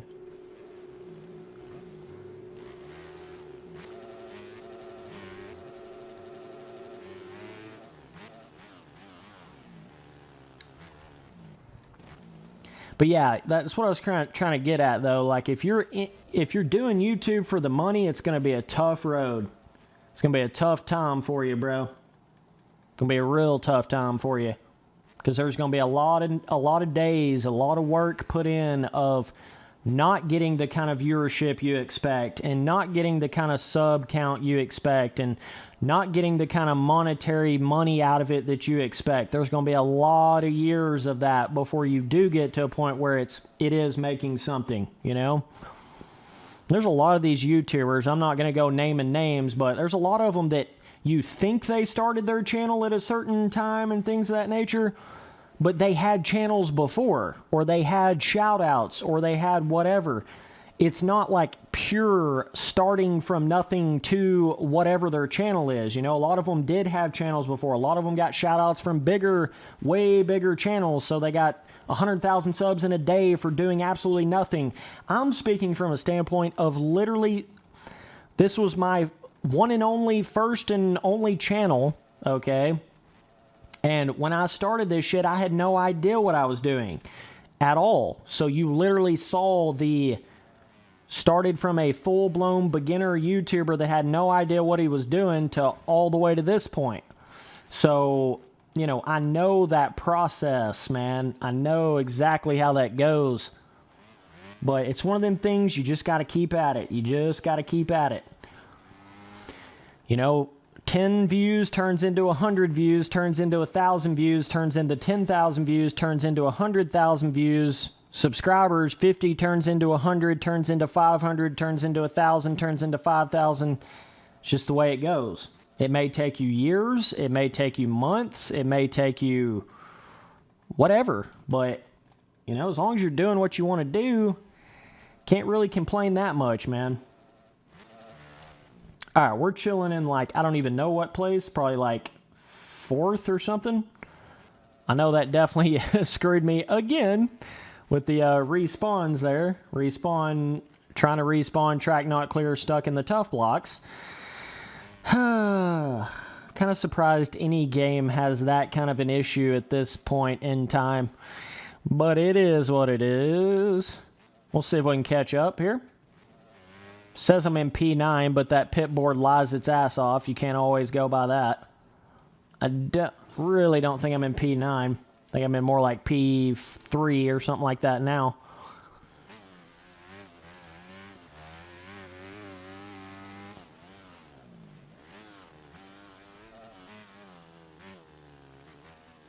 But yeah, I have all of my custom tracks on MX Simulator in a playlist down below called My Custom Tracks. And you can take a look at that. It's got all the track links in the descriptions of those videos. I am working on making more optimized versions of all those tracks right now, and that will be coming out at the start of 2021. So I'll be having new versions of every single one of my tracks coming out again. So I'll be making more organized names, optimizing, making sure everything's running right, cutting out a bunch of the lag that I had in some of my custom tracks. So we'll be coming out with that really soon. Then after I do that, that's when I'm going to start coming out with newer custom tracks on MX Sim. That's why I haven't really been coming out with new tracks, is because I'm working on all my older tracks, making, you know, more updated, optimized versions of them. Yeah, we'll go run a race on Mantua here in just a minute after this one. I was straight big hossing on that track like a day or two ago. That was crazy, bro. Whoa. Definitely carries some speed in these flat corners. This track doesn't seem to be rutting up much. Oh, these tough blocks. They'll drive you insane, man. They really will. Okay, my race is pretty much over here, so I'm going to go ahead and go to Mantua. Anytime you get stuck in the tough blocks and you're sitting there, track not clear like 5 times in a row, your race is pretty much over. Pretty much over. I know this is a Supercross stream, but we're gonna run one here on Mantua. Ah, you know what we could do? We could run a race on one of these JS7 Supercross tracks. Ah, hell yeah. Let's do one on the JS7 SX South Clay. Ooh. Ooh, here we go.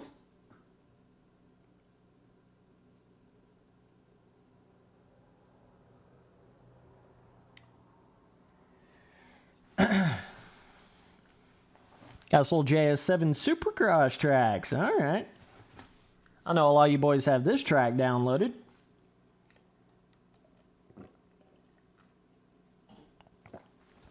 Oh, boys.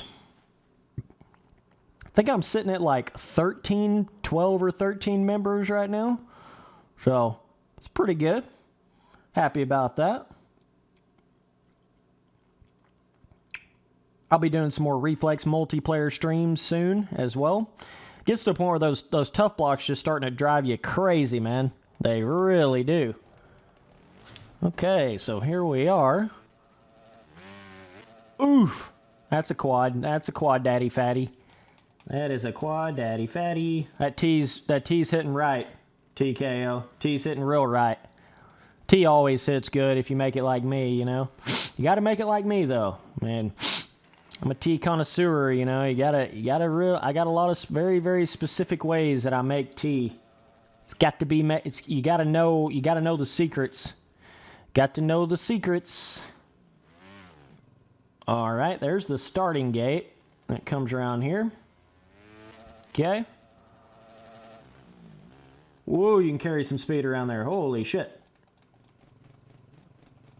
Yeah, and that's what's cool about this. We can do races on this and that other Supercross track over there. That's pretty badass. All right, let's see the rhythm here.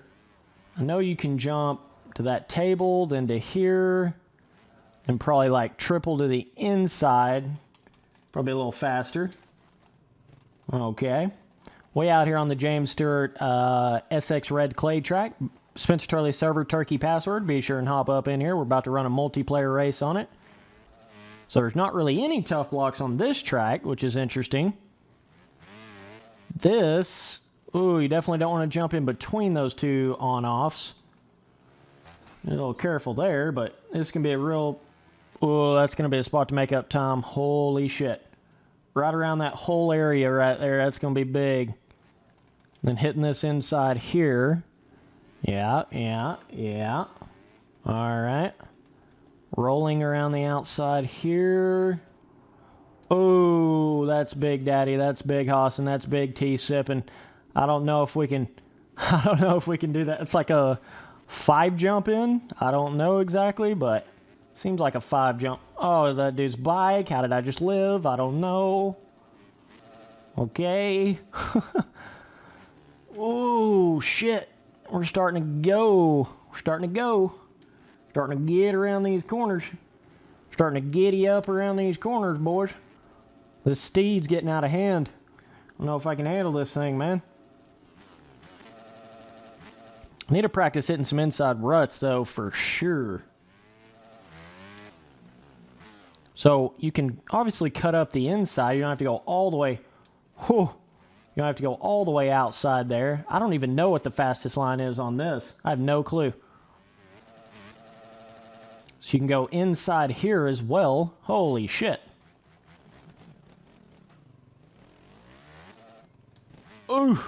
Yeah, I know a lot of people are kind of talking about if this game would come to consoles and stuff like that. I certainly think you have a way better chance of seeing MX Bikes on a console than MX Simulator on a console, you know? Because MX Bikes is actually on Steam, and they have VR for this game and everything. So I don't think it's really that far of a stretch to, you know, potentially have MX Bikes on a console, but I just don't think you're going to see MX Simulator on a console ever. Like, ever.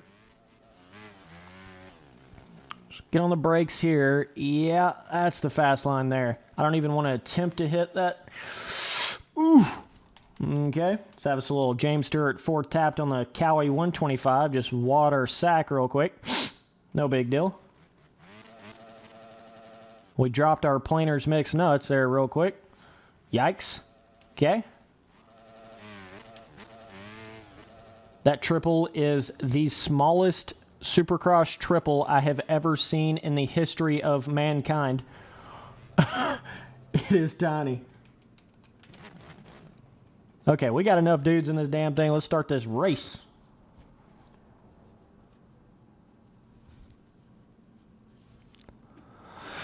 Let me use my cursor, Paboso, please. Oh, please. Let me use my cursor. Please. Sometime today. Oh, please, Paboso. I just want to use my cursor. Thank you. All right, hopefully this race runs properly on this. What in the actual tarnations?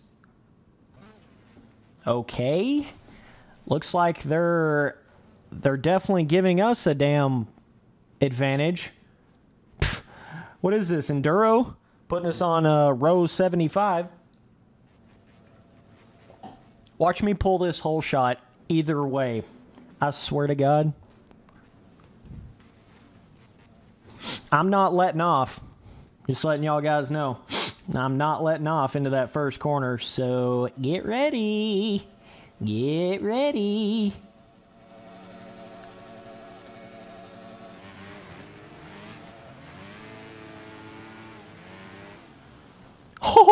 Oh, I got it. No, I ain't giving it to you, Morty. I got it. We all know I just got it. Whole shot from the second row. You guys suck.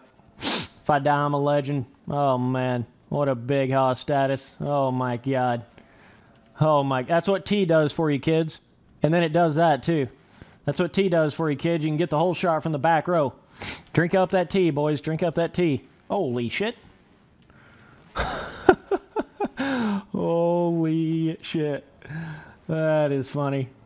I didn't reset the track, so we got some red tiger deformation going on here. It's kind of funny. Okay. Inside here, yeah.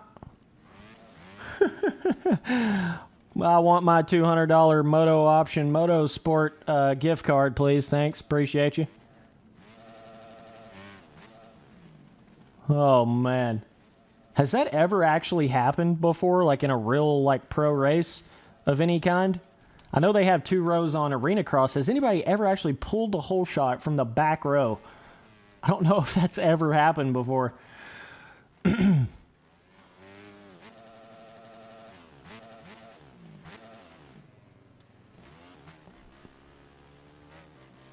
lot of speed you can carry right through here.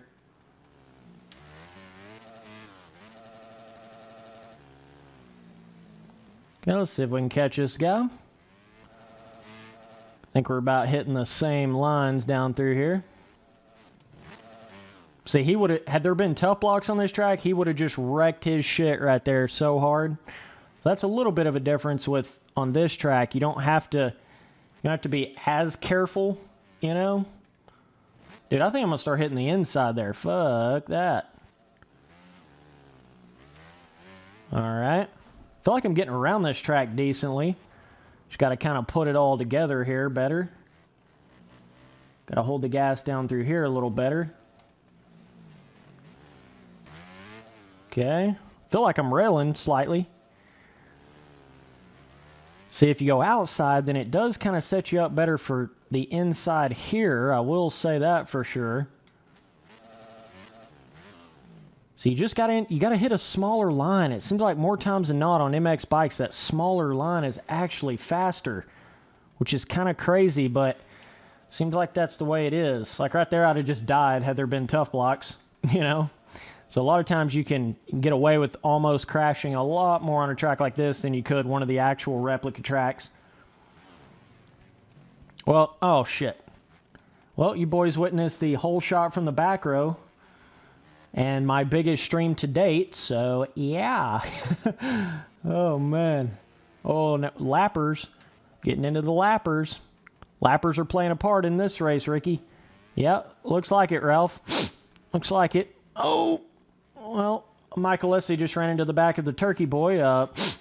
Yeah, okay, Ricky. Yeah. Oh, ooh. Okay. All right, okay, yeah, gotta love that. Gotta love on these simulators when you have 1 wreck, 2 wreck, 3 wrecks. It's kind of fun. It's fun time. This rhythm right here, that's the one rhythm of the whole track. I'm like, ugh, I hate it. It's like way fucked up scaling.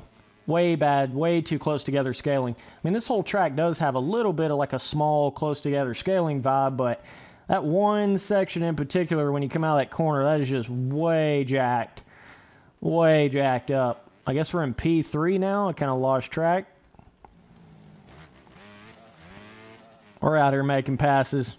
Hauling asses. Ooh. I'm starting to learn how to kind of still hit that from the way inside and still be able to kind of huck the bike up and over. So that's cool. This... just jumped it. Okay, yeah. All right. We got the line there now.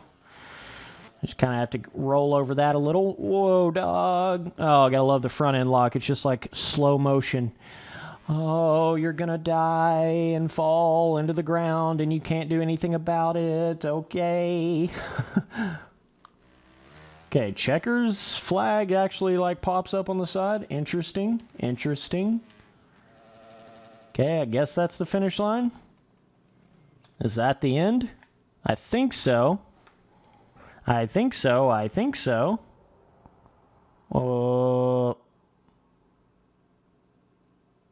Was in third, I guess? Thought I was in second. Maybe not. Okay.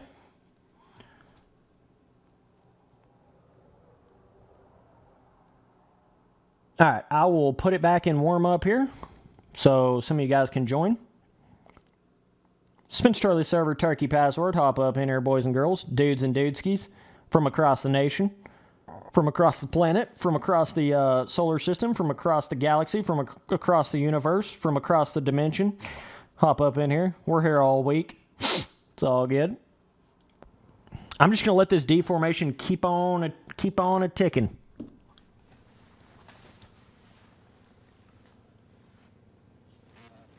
We're just going to keep it going.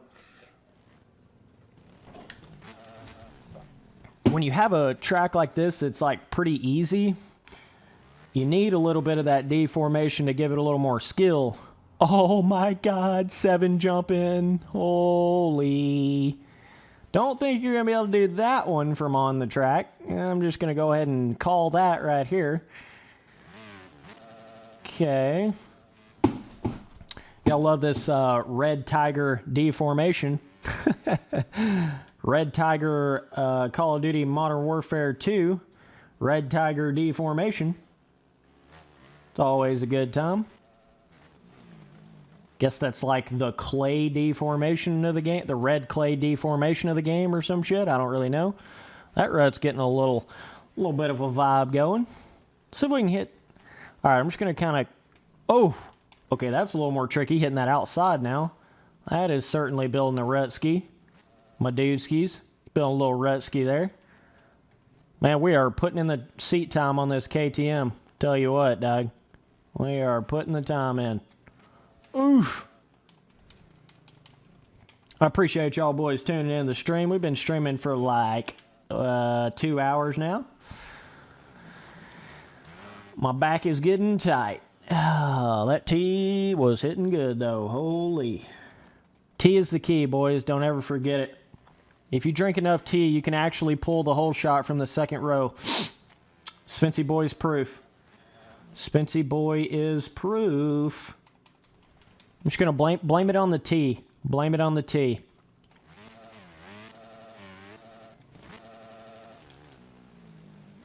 Ooh, that rut's getting a little bit of size to it now. Ooh. Oh, boys. Oh, boys. See, I don't even think it's worth it to hit that big of a line there. Don't even think it's worth it.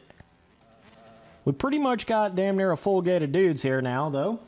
I'm going to go ahead and start this race before that deformation, like, explodes my PC.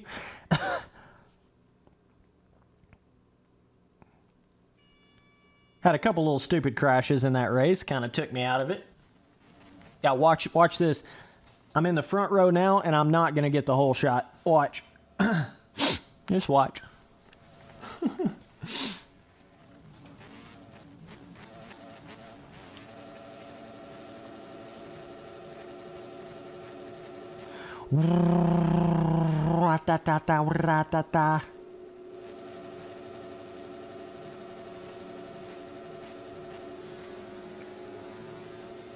We're getting the pipes hot, boys. Getting the pipes hot.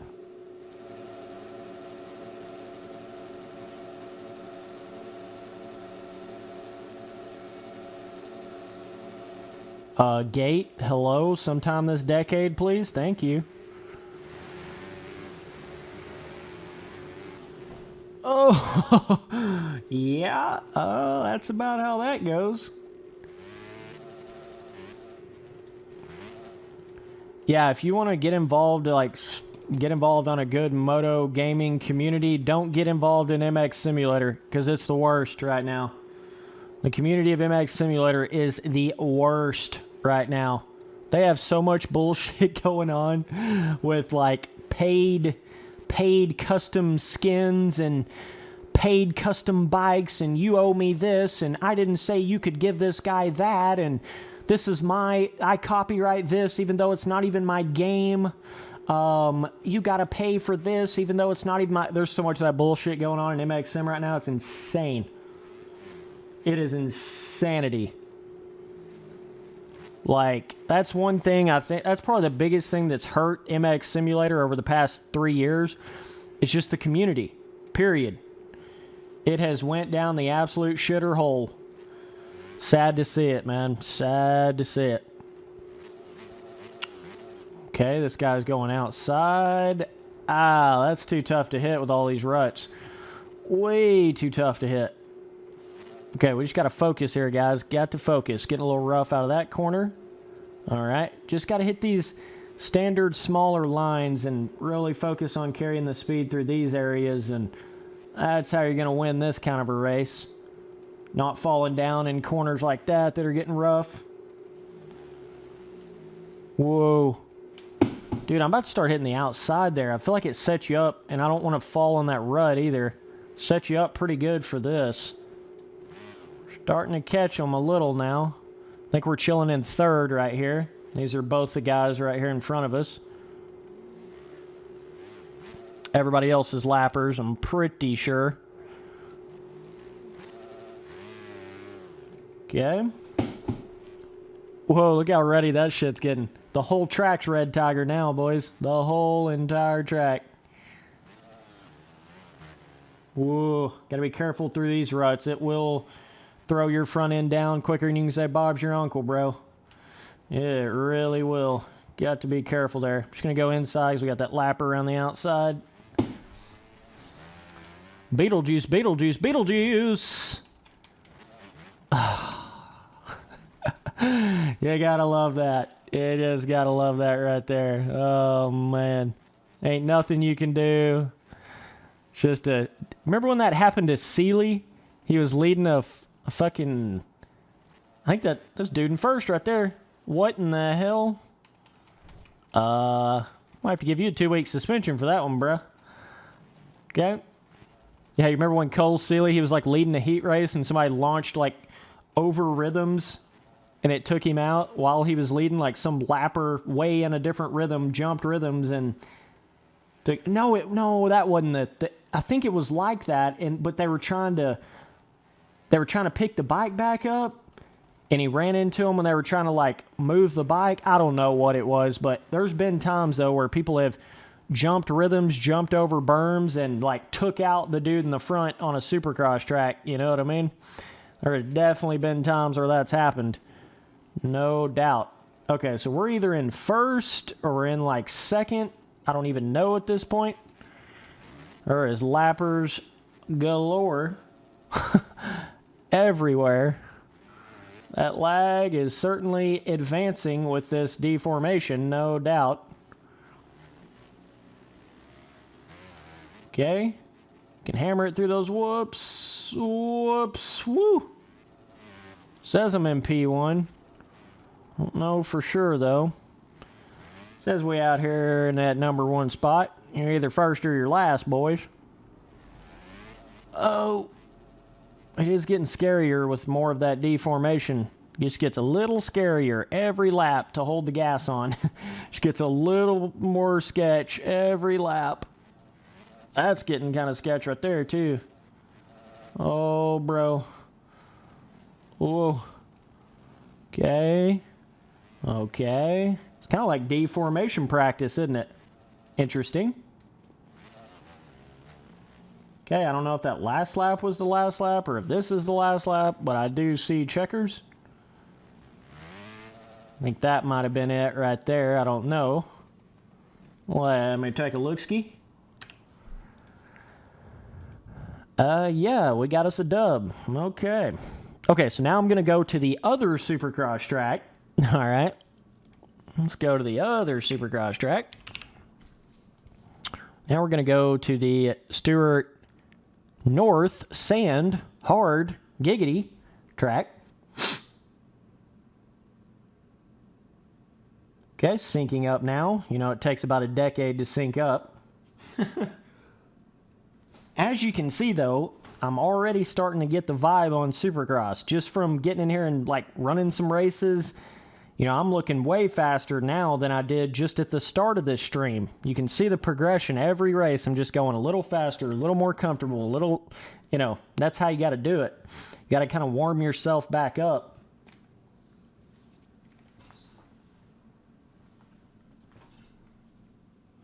Boys, I got to go get some tea. I'm syncing up right now. Be sure and hop up in here. Spencer Turley server, turkey password, James Stewart, North Sand Supercross track.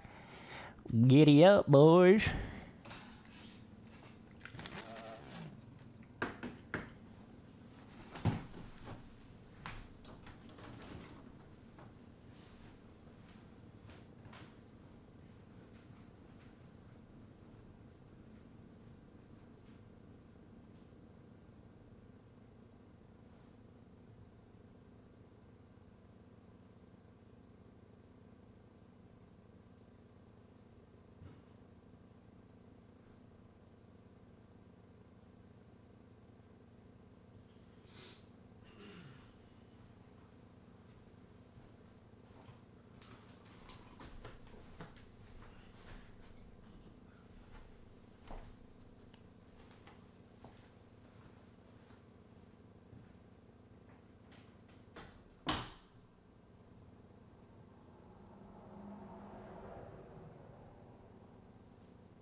Yeah, we may hop on the Alta for a stream. Not this one, but one. Let's try to go over there and like run a race. I mean, run a lap, and then we'll start the race. Been a minute since I rode on this sand track over here.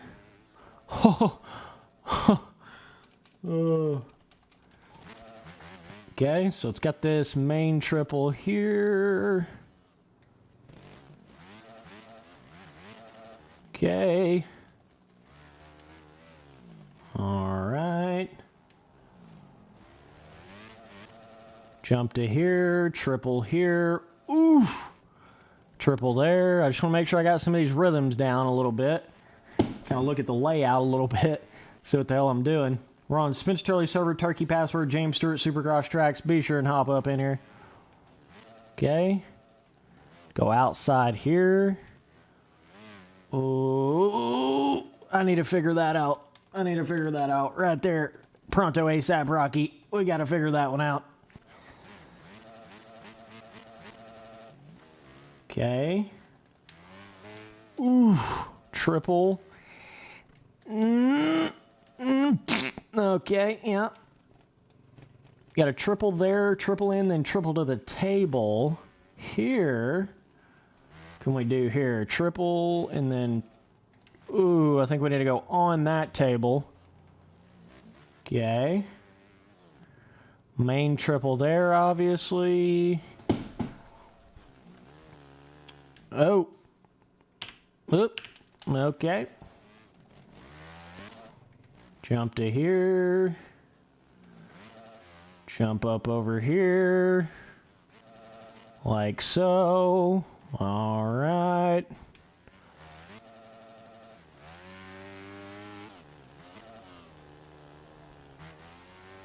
Trying to get some of these rhythms down a little bit here, boys. Okay. Ooh. Oh, oh, oh. All right. Got a triple from the outside there a little bit. Triple from the outside. And then here, triple. See, you can quad, but it's just not worth it. That's another one of those. Another one of those, just not worth it. So many big rhythms in this game. It's just not worth it, bro. It's not worth it. All right. Race is starting. Damn, biggest stream of my life. Had 90, it may have been more than 90. I just know when I looked at it, it was 90 viewers. Wow. Wow, wow. That was crazy, boys. Okay, am I actually going to have to click to start the... Okay. Okay, let's see what we can do here. Let's try to focus up. Let's try to focus up a little.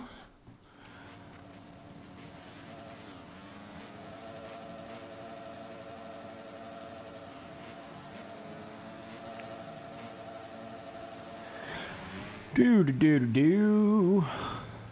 So this goes around to here. Okie dokie. That's a little weird, but alright. Whoa. Dude just cut the whole first corner. What a jackass. He's like over here in the front, acting like he's in the front. Good one, bro, but no. Good one, but no. So you can go inside there and then roll to the table. So I need to hit these insides here a little better. Haven't really learned the track to that kind of level yet. Obviously, you can... Oh, yeah, we need to go inside both those areas there as well. Okay, we are obviously fucking up this rhythm. Okay. That's the way that goes.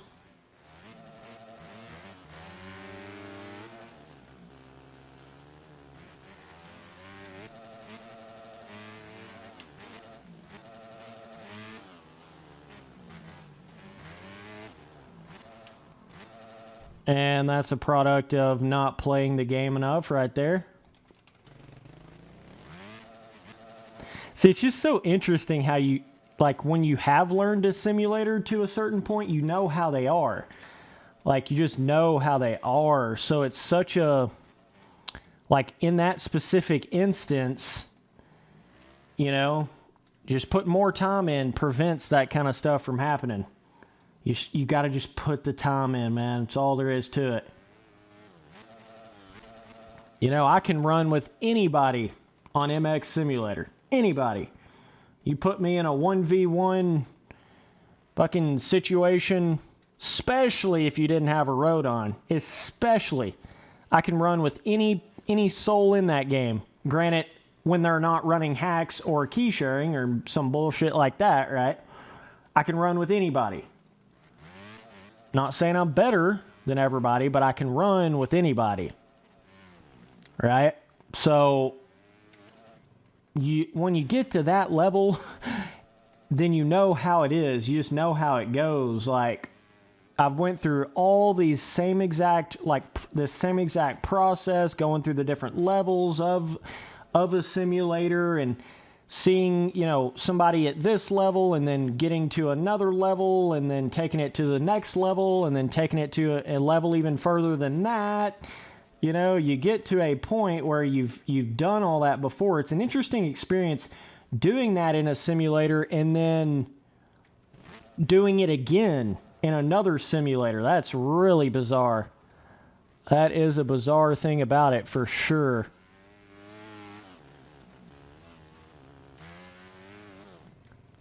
Because it's all about the micro stuff, especially on a Supercross track.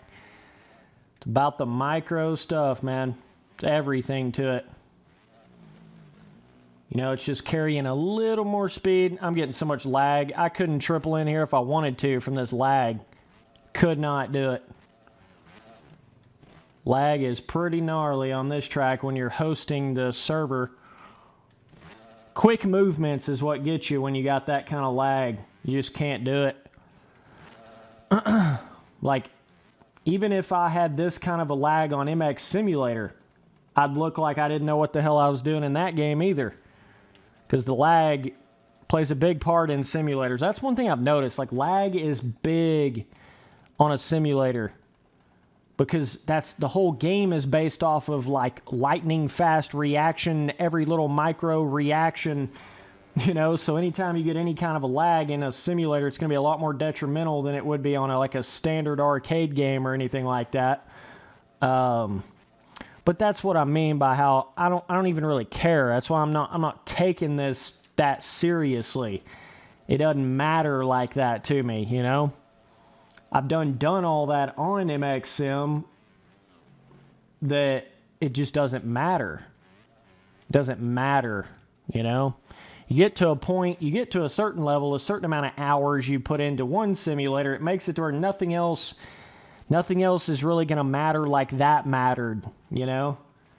It's just kind of the way it goes, kind of the nature of it, you know what I mean?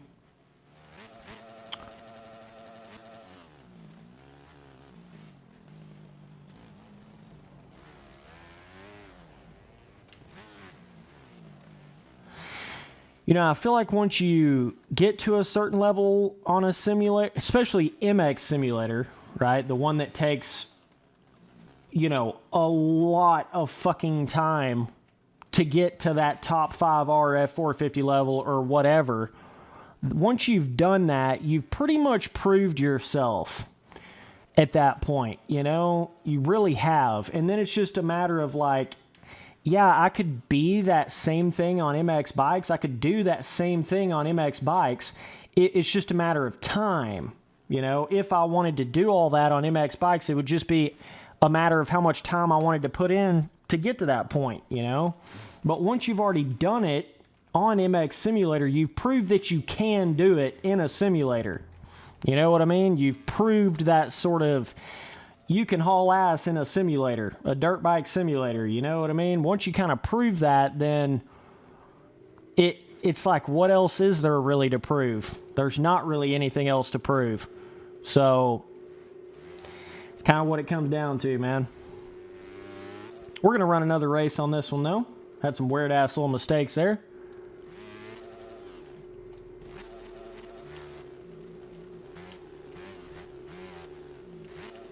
Yeah, going inside there, I think is definitely a little quicker. You got to be careful not flip over. Got to be hitting this rhythm better. You know, and that's what I find it to be interesting when people try to act like kind of go down the road of I need to prove myself on MX bikes or some shit.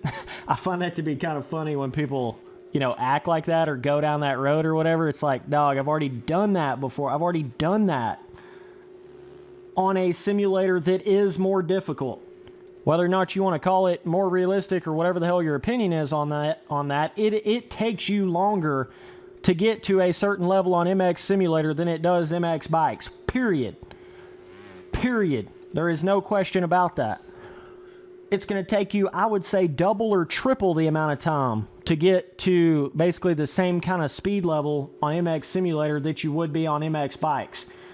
Double or triple the amount of time. I would lean more towards it's going to take you 3 times the amount of time to get to that kind of a level on MX Sim. So, you know, all I'm saying is if you're capable of getting to the level I am on MX Simulator, I promise you're capable of getting to that kind of level on MX bikes. I promise you are.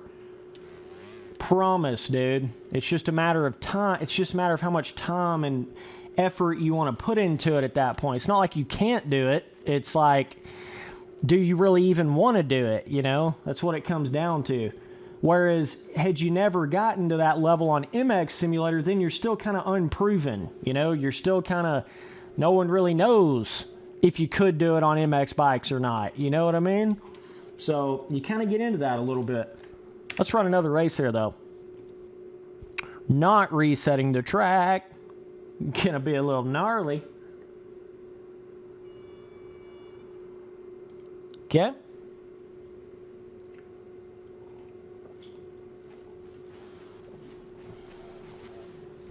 I mean, it's literally to the point to where if you get to that top 5 RF 450 North American Pro level on MX Simulator and you've never hacked, cheated, key shared, scammed in a pro race ever, you've never done that ever. If you have done that, if you are to that level and you've never done any bullshit, I promise you are capable of becoming the fastest or one of the fastest people in any other motocross game out there. Don't matter what it is. You're capable of doing it. If you've gotten to that maximum of the maximum level on MX Sim, you're capable of doing it on any other motocross game. Whether it's an arcade motocross game or a simulator or MX bikes or whatever, you're capable of doing it. Because that is the pinnacle of difficulty. MX Simulator is the pinnacle of difficulty. So, if you can do it on that, you can pretty much do it on anything. It's just, it's a matter of, you know, how much you want to invest and if you really want to get that good at whatever else, you know what I mean? But that's that is the proving game, is MX Simulator. It just is. It's the what you prove yourself on. What in the absolute fuck? I have no idea why that's still possible in this game. I have no clue. But you can literally Mario Kart bumper people in this game like nobody's business. They need to fix that. I've now noticed that quite a bit now that I've really gotten into the racing a little bit more here. It's interesting when you see that. That's all you got to do, by the way. If you want to, you know, take somebody out or whatever, all you got to do is bumper them. Just get right up beside them. Kind of bumper over into them real quick, and you will never wreck, and they will wreck pretty much every time. So, just a little tip for you on MX bikes if you want to do that. Okay, let me try to get my rhythm down a little more here. Okay, inside here, okay, jump over that, yeah, triple there, all right. But it's just, man, you just got to hit every line on the track properly, you know? That's another really big element to it. You got to be hitting the lines right, or you're not going to compete no matter how fast you are. You know, if you're not hitting the right lines, if you don't know the track enough, If you have not rode enough laps on that particular track, it don't matter how fast you are, you're not going to be able to compete with somebody that does know that track to that level. You know, you're just not. And MX Simulator is the exact same way. It's the exact same way. Man, if you're not even hitting the proper, like, lines and rhythms, you might as well stay at the house. Like, you're certainly not going to be able to really compete. Let me bounce on nothing and die. All right. Oh, shit. Holy, okay. But yeah, you cannot bumper car people like that right there on MX Simulator. You just can't do it. You cannot do not even half the collision of what you can on MX bikes on MX Simulator. You just can't. Like, somebody's going to wreck. You know, a lot of times both of you is going to wreck if you run into each other like that, or someone runs into the other person like that. You can't do it as easily on MX Sim as you can this game. This game's got a, like, way more of an arcadey collision vibe to it, no doubt. No doubt. And you kind of create, it's interesting how when you get these collision things in these games, you create these interesting, like, ways for people to take somebody out. You know, like for MX Simulator, for the longest time, it was you basically took out their front end, so then they got front end lock, and then they couldn't control the bike. That was pretty much like an instant, make the dude in front of you fall down, and you're not going to fall down. Whereas MX bikes, it's more of a Mario Kart bumper type situation. So you get up right beside them, and you kind of just scoot over into them real quick, and that's kind of how you bumper them off the track, and then you just go right by them. So it is kind of creating a bit of an issue with that. It's kind of creating like a very popular way to take somebody out in the game, you know? And I've done it to plenty of people. I'm not like hating on the guy or anything for doing it. I mean, I've done it to plenty of people. If you can do it in the game, then do it, you know? I'm not saying don't do it, but I'm just saying they certainly need to tweak on that. Make it not so easy to do that, or make it a little more risky for the person that is attempting to do that, right? I think that would make it a little more interesting, a little more fun.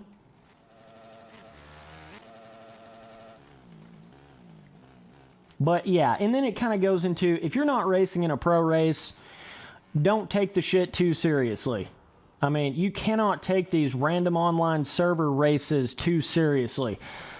Good Lord, the amount of people that do that. It blows my mind. Nobody gives a shit what you did in a random online race. Nobody gives a shit what you did in 03 on MX Simulator. Nobody gives a shit what you did in one of these little races I'm running on MX bikes. Nobody cares. It doesn't matter unless you're doing it in an actual full-blown pro situation where everybody's focusing and there's some sort of a, you know, law and order to what people are doing on the track, and there's some sort of professionalism to it, you know. No, your results do not matter at all unless you are racing in a, like, basically the pinnacle of the whatever the pro series is of the game, you know, and you got enough competition and things like that, you know. That's when it matters. So I think a lot of people get caught up in that. They get way too like, oh, I can go in there and win a random online race. I'm a legend. No, you're really not. You're really not. And all those boys that you think they've done it in pro races, then come to find out they're hacking, cheating, scamming, key sharing people. So they're fucking frauds of the game. You can't fucking say that they did anything in the game. So that's how that goes.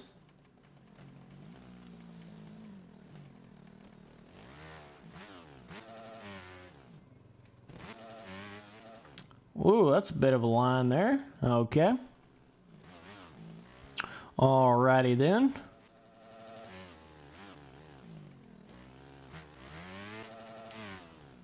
Interesting track right here, though, dude. For sure. Interesting. Alright, boys. That's about it for this stream. I appreciate you. I appreciate you tuning in. We'll be back really soon. Got some videos on the way.